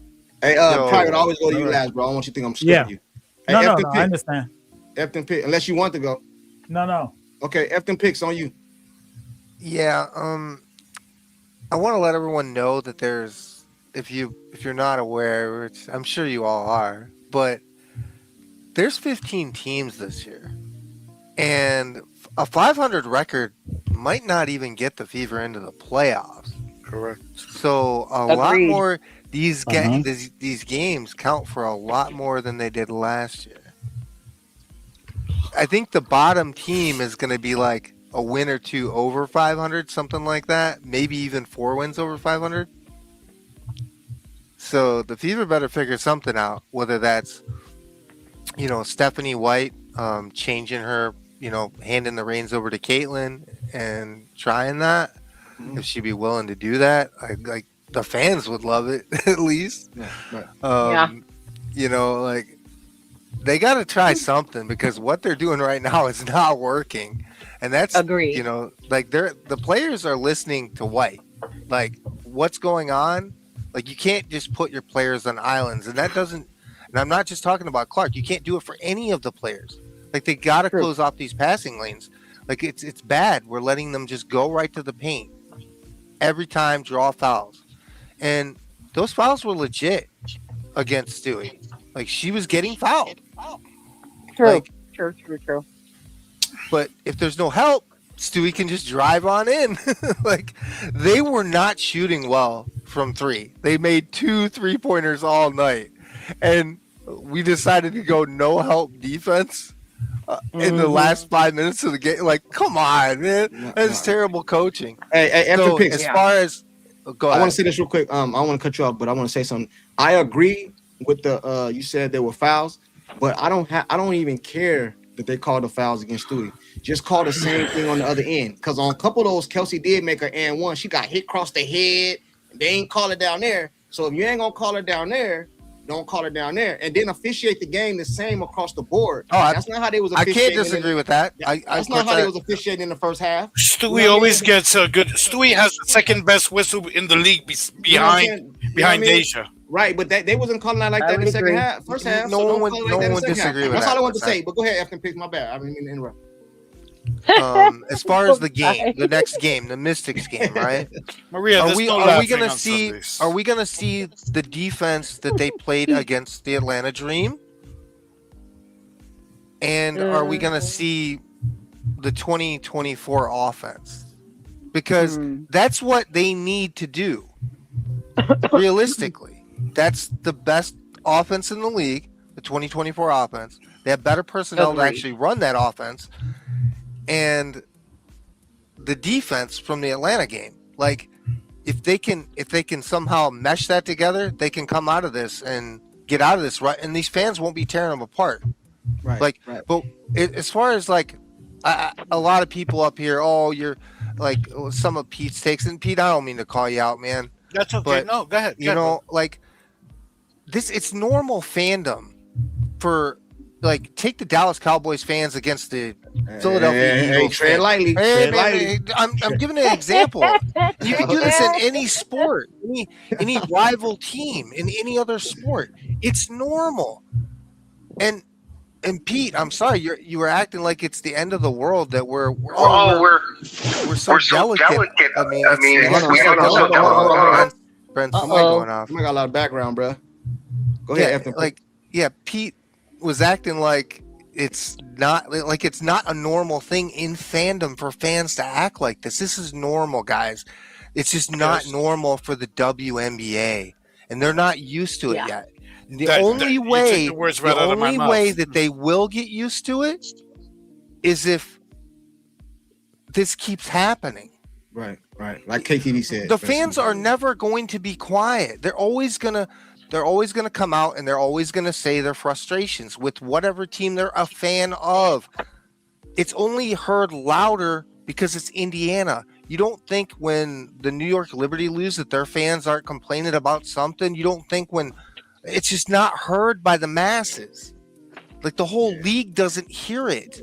Right. Because their fan base isn't as big. But it's different. It's I different. got you. Hey, well, I can kind of relate. I'm gonna go to Brent. I'm gonna go to Brent Ness because he just got up here.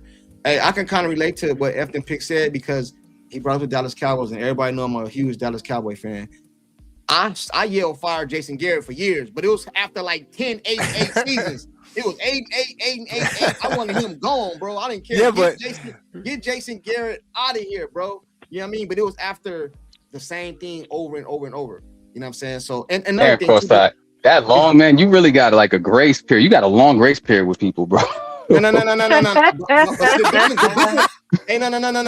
the difference between me and Fever and the Dallas Cowboys, I am a die-hard Dallas Cowboy fan. I'm not that with the Fever. See, the quarterback can get traded tomorrow, Dak Prescott, CeeDee Lamb, it don't matter. Whoever get traded, I'm still gonna be a Cowboy fan. If CeCe leave, I'm out of here. There's a difference. You know what I'm saying? Yeah. Jason. You work by guilt by association. My heart is with the Dallas Cowboys since I was a kid. I met a lot of their players. I told you guys multiple times, my uncle played 7 years with the Cowboys.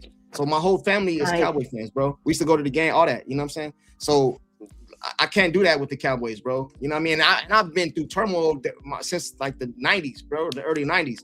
But Jason Garrett over it because Jerry is stubborn. Like Jerry is Stephanie White, bro. He's stubborn, bro. He got to do it his way.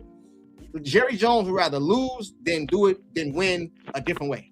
You know what I'm saying? And he's starting to get out of that little shell now and letting the coach do more now in the last couple of years. You know what I'm saying? So maybe we be in playoffs and do some things this year, but I'm just saying, man. You know what I mean? Are we making our prediction for the next 10 games now? No. We do that after this game. We do that next live. Hey, Brent, it's on you, Brent. He not there? Brent not there? Let me see. Oh, go ahead. He there. Go ahead. Brent not there? Can you hear me? Go ahead. Oh, go ahead. Okay. All right. What's going on there, buddy? Hey, Brent. I know I was taking it late, so I'm just gonna do a quick recap. And Guys, hey, Brent, you got that echo again, bro. What you always got that echo again, bro? What you always do that? No, I'm saying I'm on my headset. You still got an echo? No. Yeah. I'm good. We do. Take that. Hang on. It's not that. Brent, hang on. Guys, when you speak, you come through him. He can actually speak by himself. So just let him talk. Don't interrupt. All right. So can y'all hear me? Yes. Yeah. All right. Is it an echo? Because I turned the volume down. Somebody told me that. No, you're good. All right. So look, this is my thing, man. I know I'm late. I'm just gonna say a little something. I know I always may come in as the eternal optimist on some bad crap and saying give it time and this, that, and the other. Okay. I am way more discouraged by the Portland game than I was this game. I mean, this game was bad on both sides, if we want to keep it real. But the fact is, we shot 40% total. We shot 32% from three. They shot 36% total and 11% from three. So they did not beat us. I don't care about anything else. I'm going to keep it real with the refs. Just like CourtSide said, if you want to call some fouls on our side, so be it. We all foul, okay? But we had 27 total. They had 19.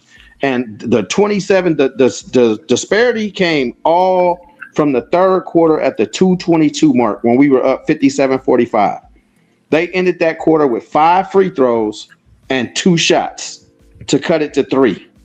And from there, the fourth quarter was 100% free throws. They scored 29 points in the fourth quarter. 21 of those points came from the free throw line. Come on, man. That's ridiculous. They shot 21 of 23. We shot 1 of 2. That's ridiculous. There should never be a disparity like that. They shot 40 free throws total, man. We shot 15. So we don't play that bad of no defense, Stewie or anybody else. Like you say, if you're going to call it on both sides. Because there was one play specifically in that run where AB went up and she missed some layups. I wasn't happy with her, but there was one specifically where she went up for the layup. Jonquil Jones had her hand on her back as she went up and then pushed her in the hip as she was trying to lay it up. When she hit the ball off the left side of the rim, Jonquil gets the ball and runs down court. They didn't call crap.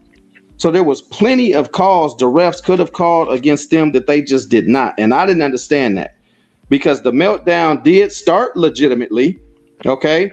And that is with the New York press.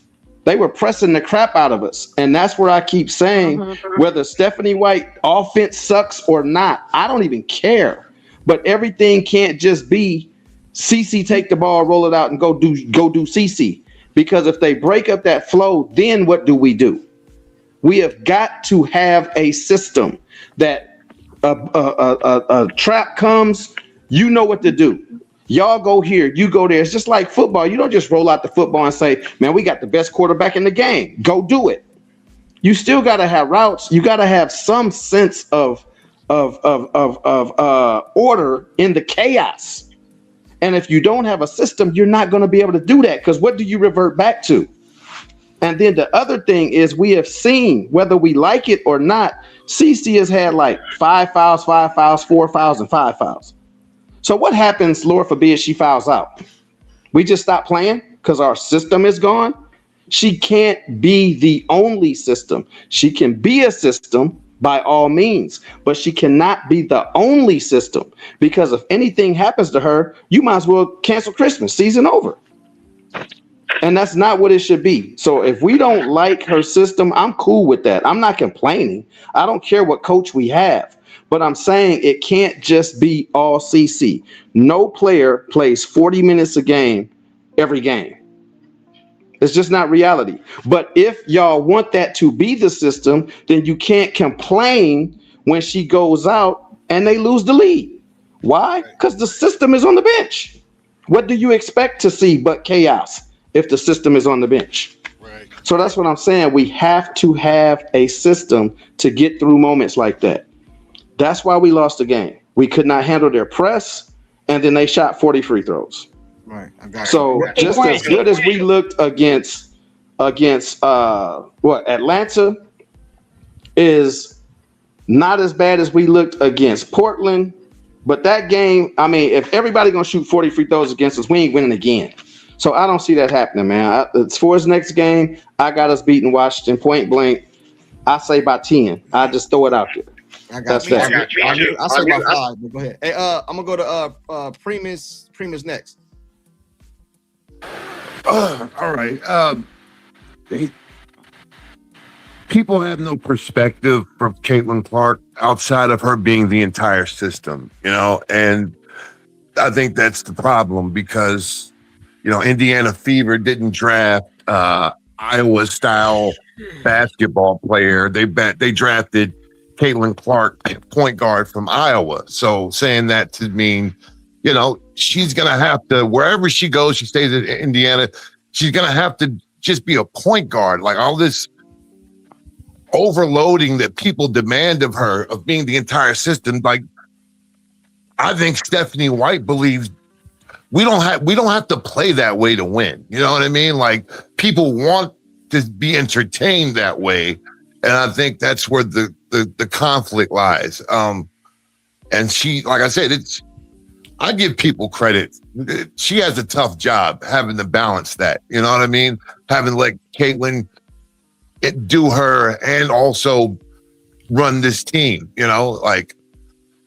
So as far as the Mystics game, And also a whole lot of disingenuous talk. Like Sophie Cunningham said, she didn't say we only have one defensive system. She said we had a bunch of systems last year, same coaching staff, but if you can't execute them, you can't use them. Saying that, yeah, we got a bunch of systems, but people aren't able to play in those systems. So, but as far as the Mystics game, I don't know. That's a young team. You know how they're coming. They're coming right at you. They've been watching the games. Cody McMahon, Shakira. I think Caitlin should take this game personally because of, her heroics coming up short last game. And I don't know, and you'll be able to test out, her newfound defense, I think. So I think it'll be an entertaining game, but I think Washington wins and even further disarray for the Indiana Fever. Thank you. I got you. Hey, salute to Primus pulling up. Hey, man, you can pull up anytime, man. And I seen somebody in the chat say something about Primus. He just had his own opinion, bro. I don't like to have an echo chamber on my channel, so he has a different perspective. I just like them to keep it like basketball. He always does. So he gets in his feelings sometimes, but I understand. It's all good. I rock with Primus. You know what I'm saying? I rock with Primus. Hey, Sean, it's on you, Sean. Yeah, well, look, as far as the team's concerned, I just want to see what the process is going to be like, going into this game. They're on a day's rest. I know they didn't practice today. So we're going to see what's up, in terms of the management of this game. I've noticed every second or third quarter, fatigue usually sets in. And when that happens, when you see players get tired, I've seen the opposing team take advantage of that. I'm hoping that's not the case against Washington this go around. They got a lot of youth on that team. Sometimes things go awry when there's that much youth. I expect Caitlin to want to step up in this game, to Primus's point from a defensive standpoint. We'll see what happens there. I'm hoping the entire team finds a way to get connected, with only a day's rest to play this game because Washington, despite them being a young team, they are talented, but they still got a lot of, growing pains to go through. I think it's going to be a close game, but I feel like from a matchup standpoint, it's going to be a problem with Shakira Austin. They had a problem with her last time. They had a problem with Kiki last time again. And when Lauren Betts came in the game, they didn't know what to do with her. So I'm hoping that doesn't happen, in terms of Lauren's case. Maybe she sits on the bench, but if the game's close, I expect Washington to win. If the Fever are gonna win, they gotta stomp on them early. If they smell blood in the water early, they gotta pounce easily. And that's it. And Pete, I'm 8:30. There might be bedlam out here in the city. Pull up if you have a chance to pull up on Thursday when things go crazy, bro. I just want it's about to go crazy out here in the city, and I know 45 is gonna pull up to the game with Secret Service, so. New York see what's up. Crazy. Hey, gonna be insane, man. You skipped me, brother, man. I'm going to. I was making sure I got everybody else before. Yo, I heard somebody say up here that Aliyah Boston might not play in the. Yeah, that's what I heard. That she's questionable. Yeah, which means she might not play. Hey, but check this out, right? I gotta go. Yeah. Hey, Shaw Bears, I see you in the chat. Want to get up? This is the summary, bro. You gotta come early. We're wrapping it up right now. And it's not paid to talk, bro. None of these guys paid to get up here, bro. Anytime the link is in the chat, you just hit the link. But right now we summing it up. That's why I didn't drop it again. But it's on. I'm gonna go to KP before you, P, because he just pulled up. Yeah. No doubt. Go ahead, brother. Go ahead, KP. Hey, what's up, everybody? We're on the summary though right now. A summary of what of this next game or just everything we talked about today and then the next game of the book Charlotte's Web. No, just kidding. Yeah, so I listened to a little bit earlier. I had some stuff going on, but as far as the game, I think that was a winnable game. We were doing good with the Liberty.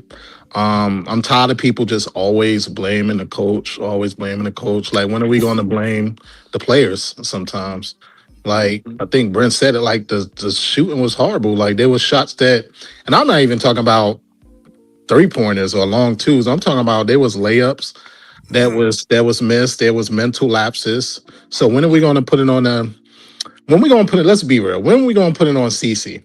Like, right? Because we'll blame everybody else but CC and Sophie. When are we going to say like, all right, CC she could have did this more, right? Along with the other players. I'm tired of like Stephanie. Is she the Well, greatest? I don't No. say that, Huh? brother. No, not you. Oh, Not okay. you. I No, no, criticize no, no, season two. no, I no, get not killed for you. it. I get killed for it, but you No, know. no, no, not you. I'm just speaking out there, not nobody directly. I'm just throwing it in the air. Like we always blaming her. I always say I don't believe her. I don't believe her personal lifestyle. I don't believe that she is probably the greatest coach ever. But at the same time, I don't think she's a horrible coach. Like when are we going to blame the players for not doing what they're going to do? Sometimes players know the game plan and they don't follow it. I think they were following it the first half, and then they just did a lot of mental lapses. Even with the free throws, the disparity was crazy, but the game was still winnable. Even with the free throws and the refs, it was still winnable. I got you. Besides that, this next game, I mean, shoot, what are we? 6-6, 4-4, 5-5, like ain't it? 5-5. Since we 5-5, it's a 50-50 that we gonna win or not. Hey. So that's my take. I'm gonna go to Pete. Right now. But let me tell you this. As far as us being 50-50, I said 7-3 or 6-4 worst case scenario. But let me tell you something, man. I gotta update my opinion. You know what I mean? So what I want to do is I just want us to stay. I don't want us to get too under 500. We need to stay right around here until we figure it out, bro. Let's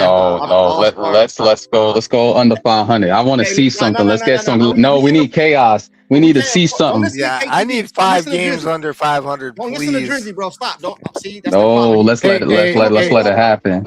Hey, real quick, CourtSide. You said something about 10 games. I think you said 10 games. I might have said 10 games too to assess. Yeah. But I think it's safe to say. We need another 10. Yeah. Like, because if you look at it, there's a lot of. It's not like last year. Granted, there's more teams, but there's more teams that have a better record than they did last year. I think it's more. I don't know what the right word to say. It's more competitive. It's more competitive with teams this year than it was last year. Everybody's still trying to figure it out. Ultimately, yeah. Everybody. I still think there's more parity. I still think Fever's a top 5 team, bro. I think the record don't say that, but I think they're top 5 team in my opinion. And I just hope we just stay kind of close to above 500 around there until after the All-Star.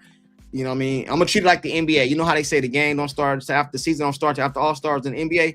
Well, I'm doing the same thing for the WNBA, goddammit. And I'm gonna throw something out there. I think there's gonna be a surprise trade somewhere. Yeah, the season's gonna start. You know what I'm saying? Hey, I got Pete, then I got You don't think it's gonna be Caitlin private? You KP? No. I honestly think it'll be Sophie. It won't be. I'm just saying. I think there's gonna be a surprise trade. Hey, Sophie and Lexi is the same person to me, bro. You know what I'm saying? And another thing too, we're not gonna get into it, but I don't forgot all about the people we picked up, Poseidon and all them other girls. I don't know, man. I don't know what's up with the Fever. Hey, Pete, it's on you, Pete. All right. Thank you. First, I just want to reply really quick to Efton Picks. I got your point about that you were making to me when you replied to me. What I'm saying though is, like, I'll give you an example. CourtSide is a big Dallas fan, right? Yeah. Let's say his favorite player is Dak. It's one thing if he roots more for Dak than anybody else. Anybody else can go except Dak. That's where he draws the line. But it's another thing if he's, bashing every other player. You know what I'm saying? Now, I understand, of course, as fans, come on, man, Shaq, work on your free throws, damn it. Lakers fans were always on his ass about his free throws. What I'm saying is, where I was going, if you want CC traded, right? Or even if you don't, but you want her to win, there is a fine line because this is different. You muted yourself, Pete. Sorry, because it's the W. That's a sign, Pete. Saying? That's a sign, Pete. Yeah, so that's all I'm saying. It's different. You got to look at it in a different way. And especially if you want her traded, you want her to start with a clean slate. You don't want her bringing baggage over there. People know CC fans ride or die for her. But, I just think sometimes the rhetoric is a little bit much. That's all I'm going to say about that. But I did get your point, though. The Fever is I just want to say this. We've played 2 teams twice, okay? My thing is going to be quick about tomorrow's game. We've played two teams twice, Portland and Golden State. We've split with both of them. I told y'all I had a theory that maybe they wanted to, have the Fever lose as many tiebreakers as possible, like split, not win any season series. Mystics is the third team we're going to play for the second time. Okay, and that's tomorrow. We lost the first one. We went to overtime. 104-102 we lost. We scored in 28 in overtime, 178 in regulation. The Fever is a 5-point favorite for tomorrow. The total is 169. We scored 178 without overtime in the first game, and we lost that one.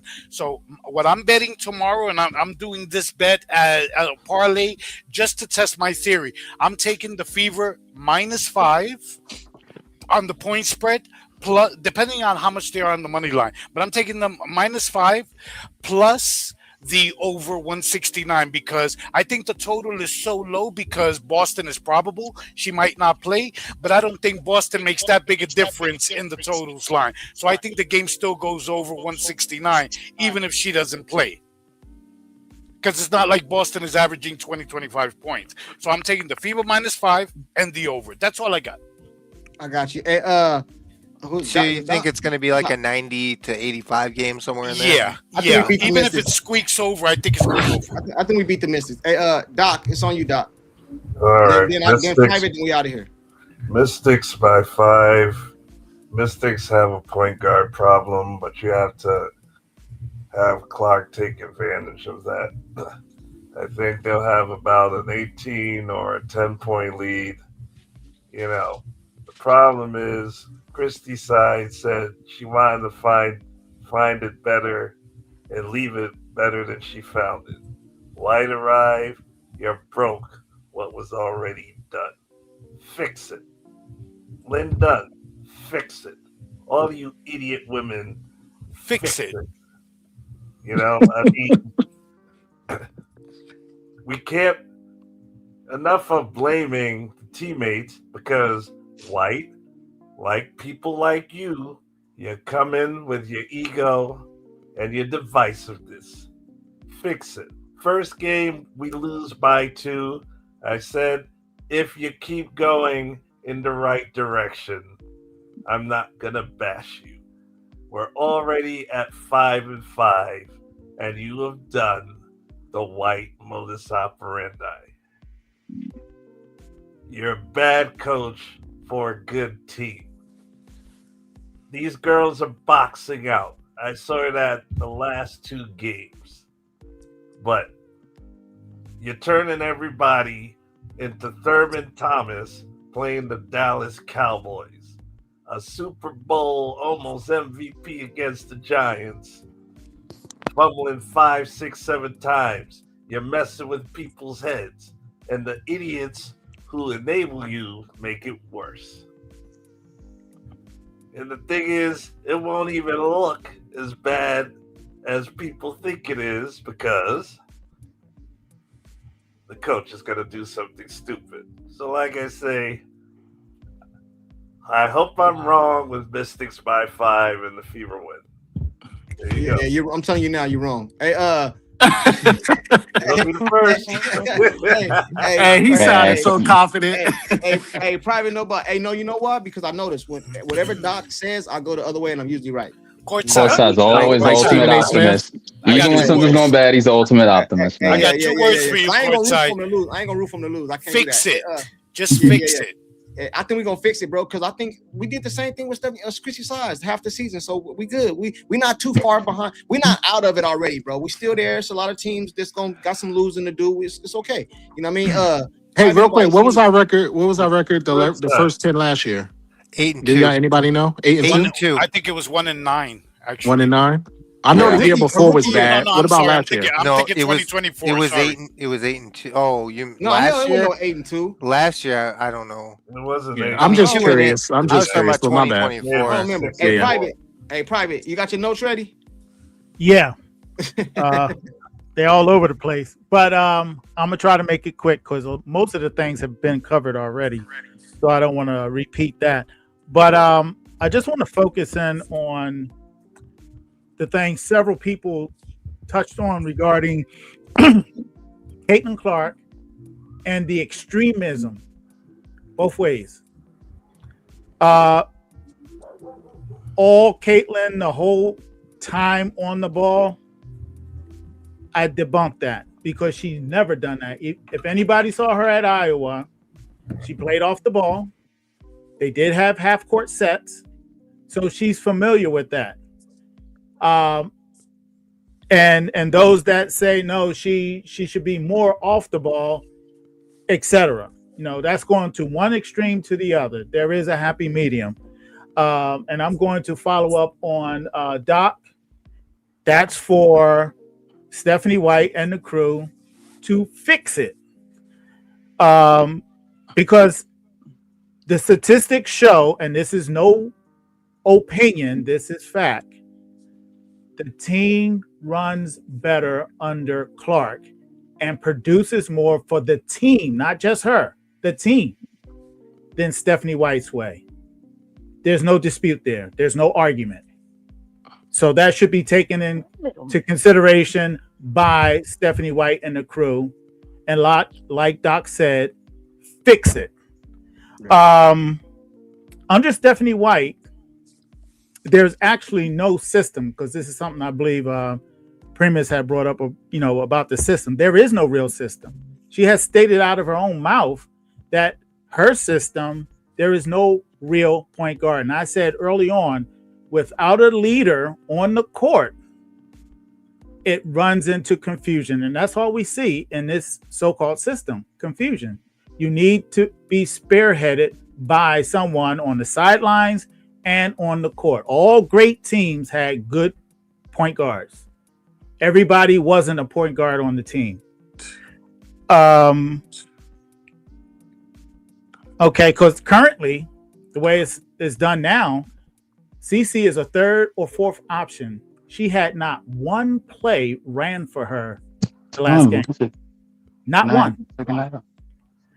Okay, somebody in the background. Okay, and for the because I'm getting ready to stop there. For the game tomorrow, I'm not going to say anyway, because the 10 games that I told you that I would give them, I am done until I see change. So I'll just watch the highlights and come on here, but I'm not going to watch the game because, as somebody alluded to, these professional games, all of them, is entertainment. It's entertainment. And if you look up sports in a business setting, or legally speaking, it's called entertainment.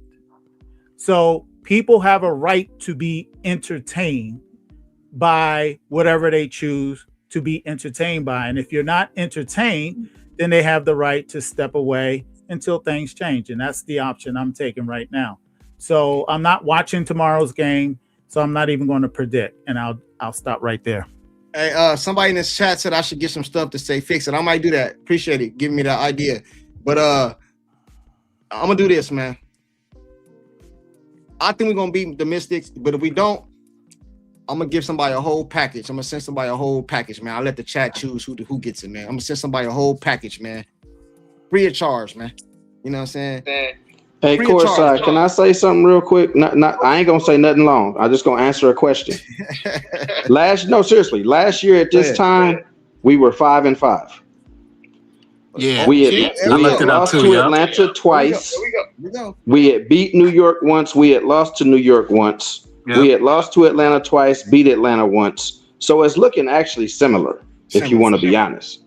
And that's what else. So yeah, hey man, you heard the man right there, and that's fact. You heard the man. That's facts, man. Brand, so you giving him so much rope, man. You keep giving it to him, man. He gave me more. Hey, bro, I keep trying to tell y'all, I just deal with facts, man. People don't like facts. I deal with facts. That's what it was. We was 5-5 right now last year. Hey, where my hopium at? Where my hopium at? Hey, another thing too. It's crazy though, because hey, you know it was funny, man. It's funny, man. Since we've been kind of crazy the last couple weeks, you know what I'm saying? A lot of people been buying the hopium, bro. So it's almost like I'm in a win-win situation, right? You still got the hopium cups? You still got the hopium glass cups? All that. I got everything, bro. Hey, can we be real though? The majority of Everything. people is making their let's say analysis or whatever off of feelings of how they feel about people. Let's just call it what we should, man. Yeah, well, I know that. That's why I don't agree. But I think you're talking about Stephanie White. See, the thing about it is like this. They said nopium. Nopia. And listen, bro, and I understand. Some people. Yeah, I said that, Pete. I don't want to What's say up? hatred because it's a strong word, but I have to use it in this situation. Some people hatred towards Stephanie White is so bad, bro. No matter what they do, it's always gonna be her. See, me, I'll call it down the middle. You know what I'm saying? Just like I believe she outcoached the Atlanta coach in the last game. I believe she outcoached the coach. But in this game right here, bro, I feel like she got outcoached. She couldn't get the team in the right system. If a good coach wants you to press, because if you pressing like that and trapping, that means somebody's always open, bro. You know what I mean? All you gotta do is find a way to beat it. I don't think she did. She didn't have them prepared. And then when you don't have your team prepared, I believe that's coaching. And I also believe Kelsey Mitchell was a big part of just shooting, and shot us out the damn game. And everybody on here know I root for Kelsey. But at the same time, ain't nobody above criticism. Not CC. Right. Hold on. But about the press, right? This is what I want to hear people's opinion, yours too. So I was looking at it, right? And do you think it's because they didn't know how to?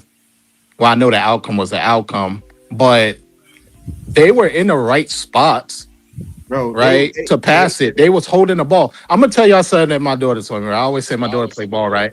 So this is what she said. She said, I like the NBA. I don't like watching women's basketball because they make the same mistakes that we make in high school. Yeah. Well, and that reminded me of the press. Like I was watching that and I was like, yo, y'all really making these mistakes? Why are y'all holding the ball? Why y'all not pivoting? This is what they did. I gotta get ready and get out of here. But this is what they did. I could tell they have CC inbound the ball, right? If you guys didn't notice, they were allowing them to inbound the ball. They wasn't denying the inbound. They were allowing them to pass it in. So CC passes the ball to AB every single time. Now then they trap her. So then they try to go to CC. Then their next play, because you know you got the 8 seconds in your head. So now they're trying to throw the ball from back court all the way down the court, bro. And it was just over and over and over again. Like you just said, your daughter say the same mistakes. But I got to get ready to get out of here. I got some things to take care of, man. I appreciate everybody pulling up. We're going to win tomorrow night, bro. Let's hope so. I agree. Somebody said. Hey, it's 50-50, man. It's 50-50. I'm cool. If they lose, it's all good, man. I'm gonna be outside with the Knicks. Hey, long as the Knicks win. Yeah, we're gonna be outside with the Knicks. I listen to Sean. But anyway, man, I gotta nope, listen to me. We're gonna be outside with the Knicks. All right, man. Oh yeah, I forgot. Hey, man, salute to everybody. You better be safe being out there with them Knicks, man. Somebody gonna try and take out 47. Yeah, I know.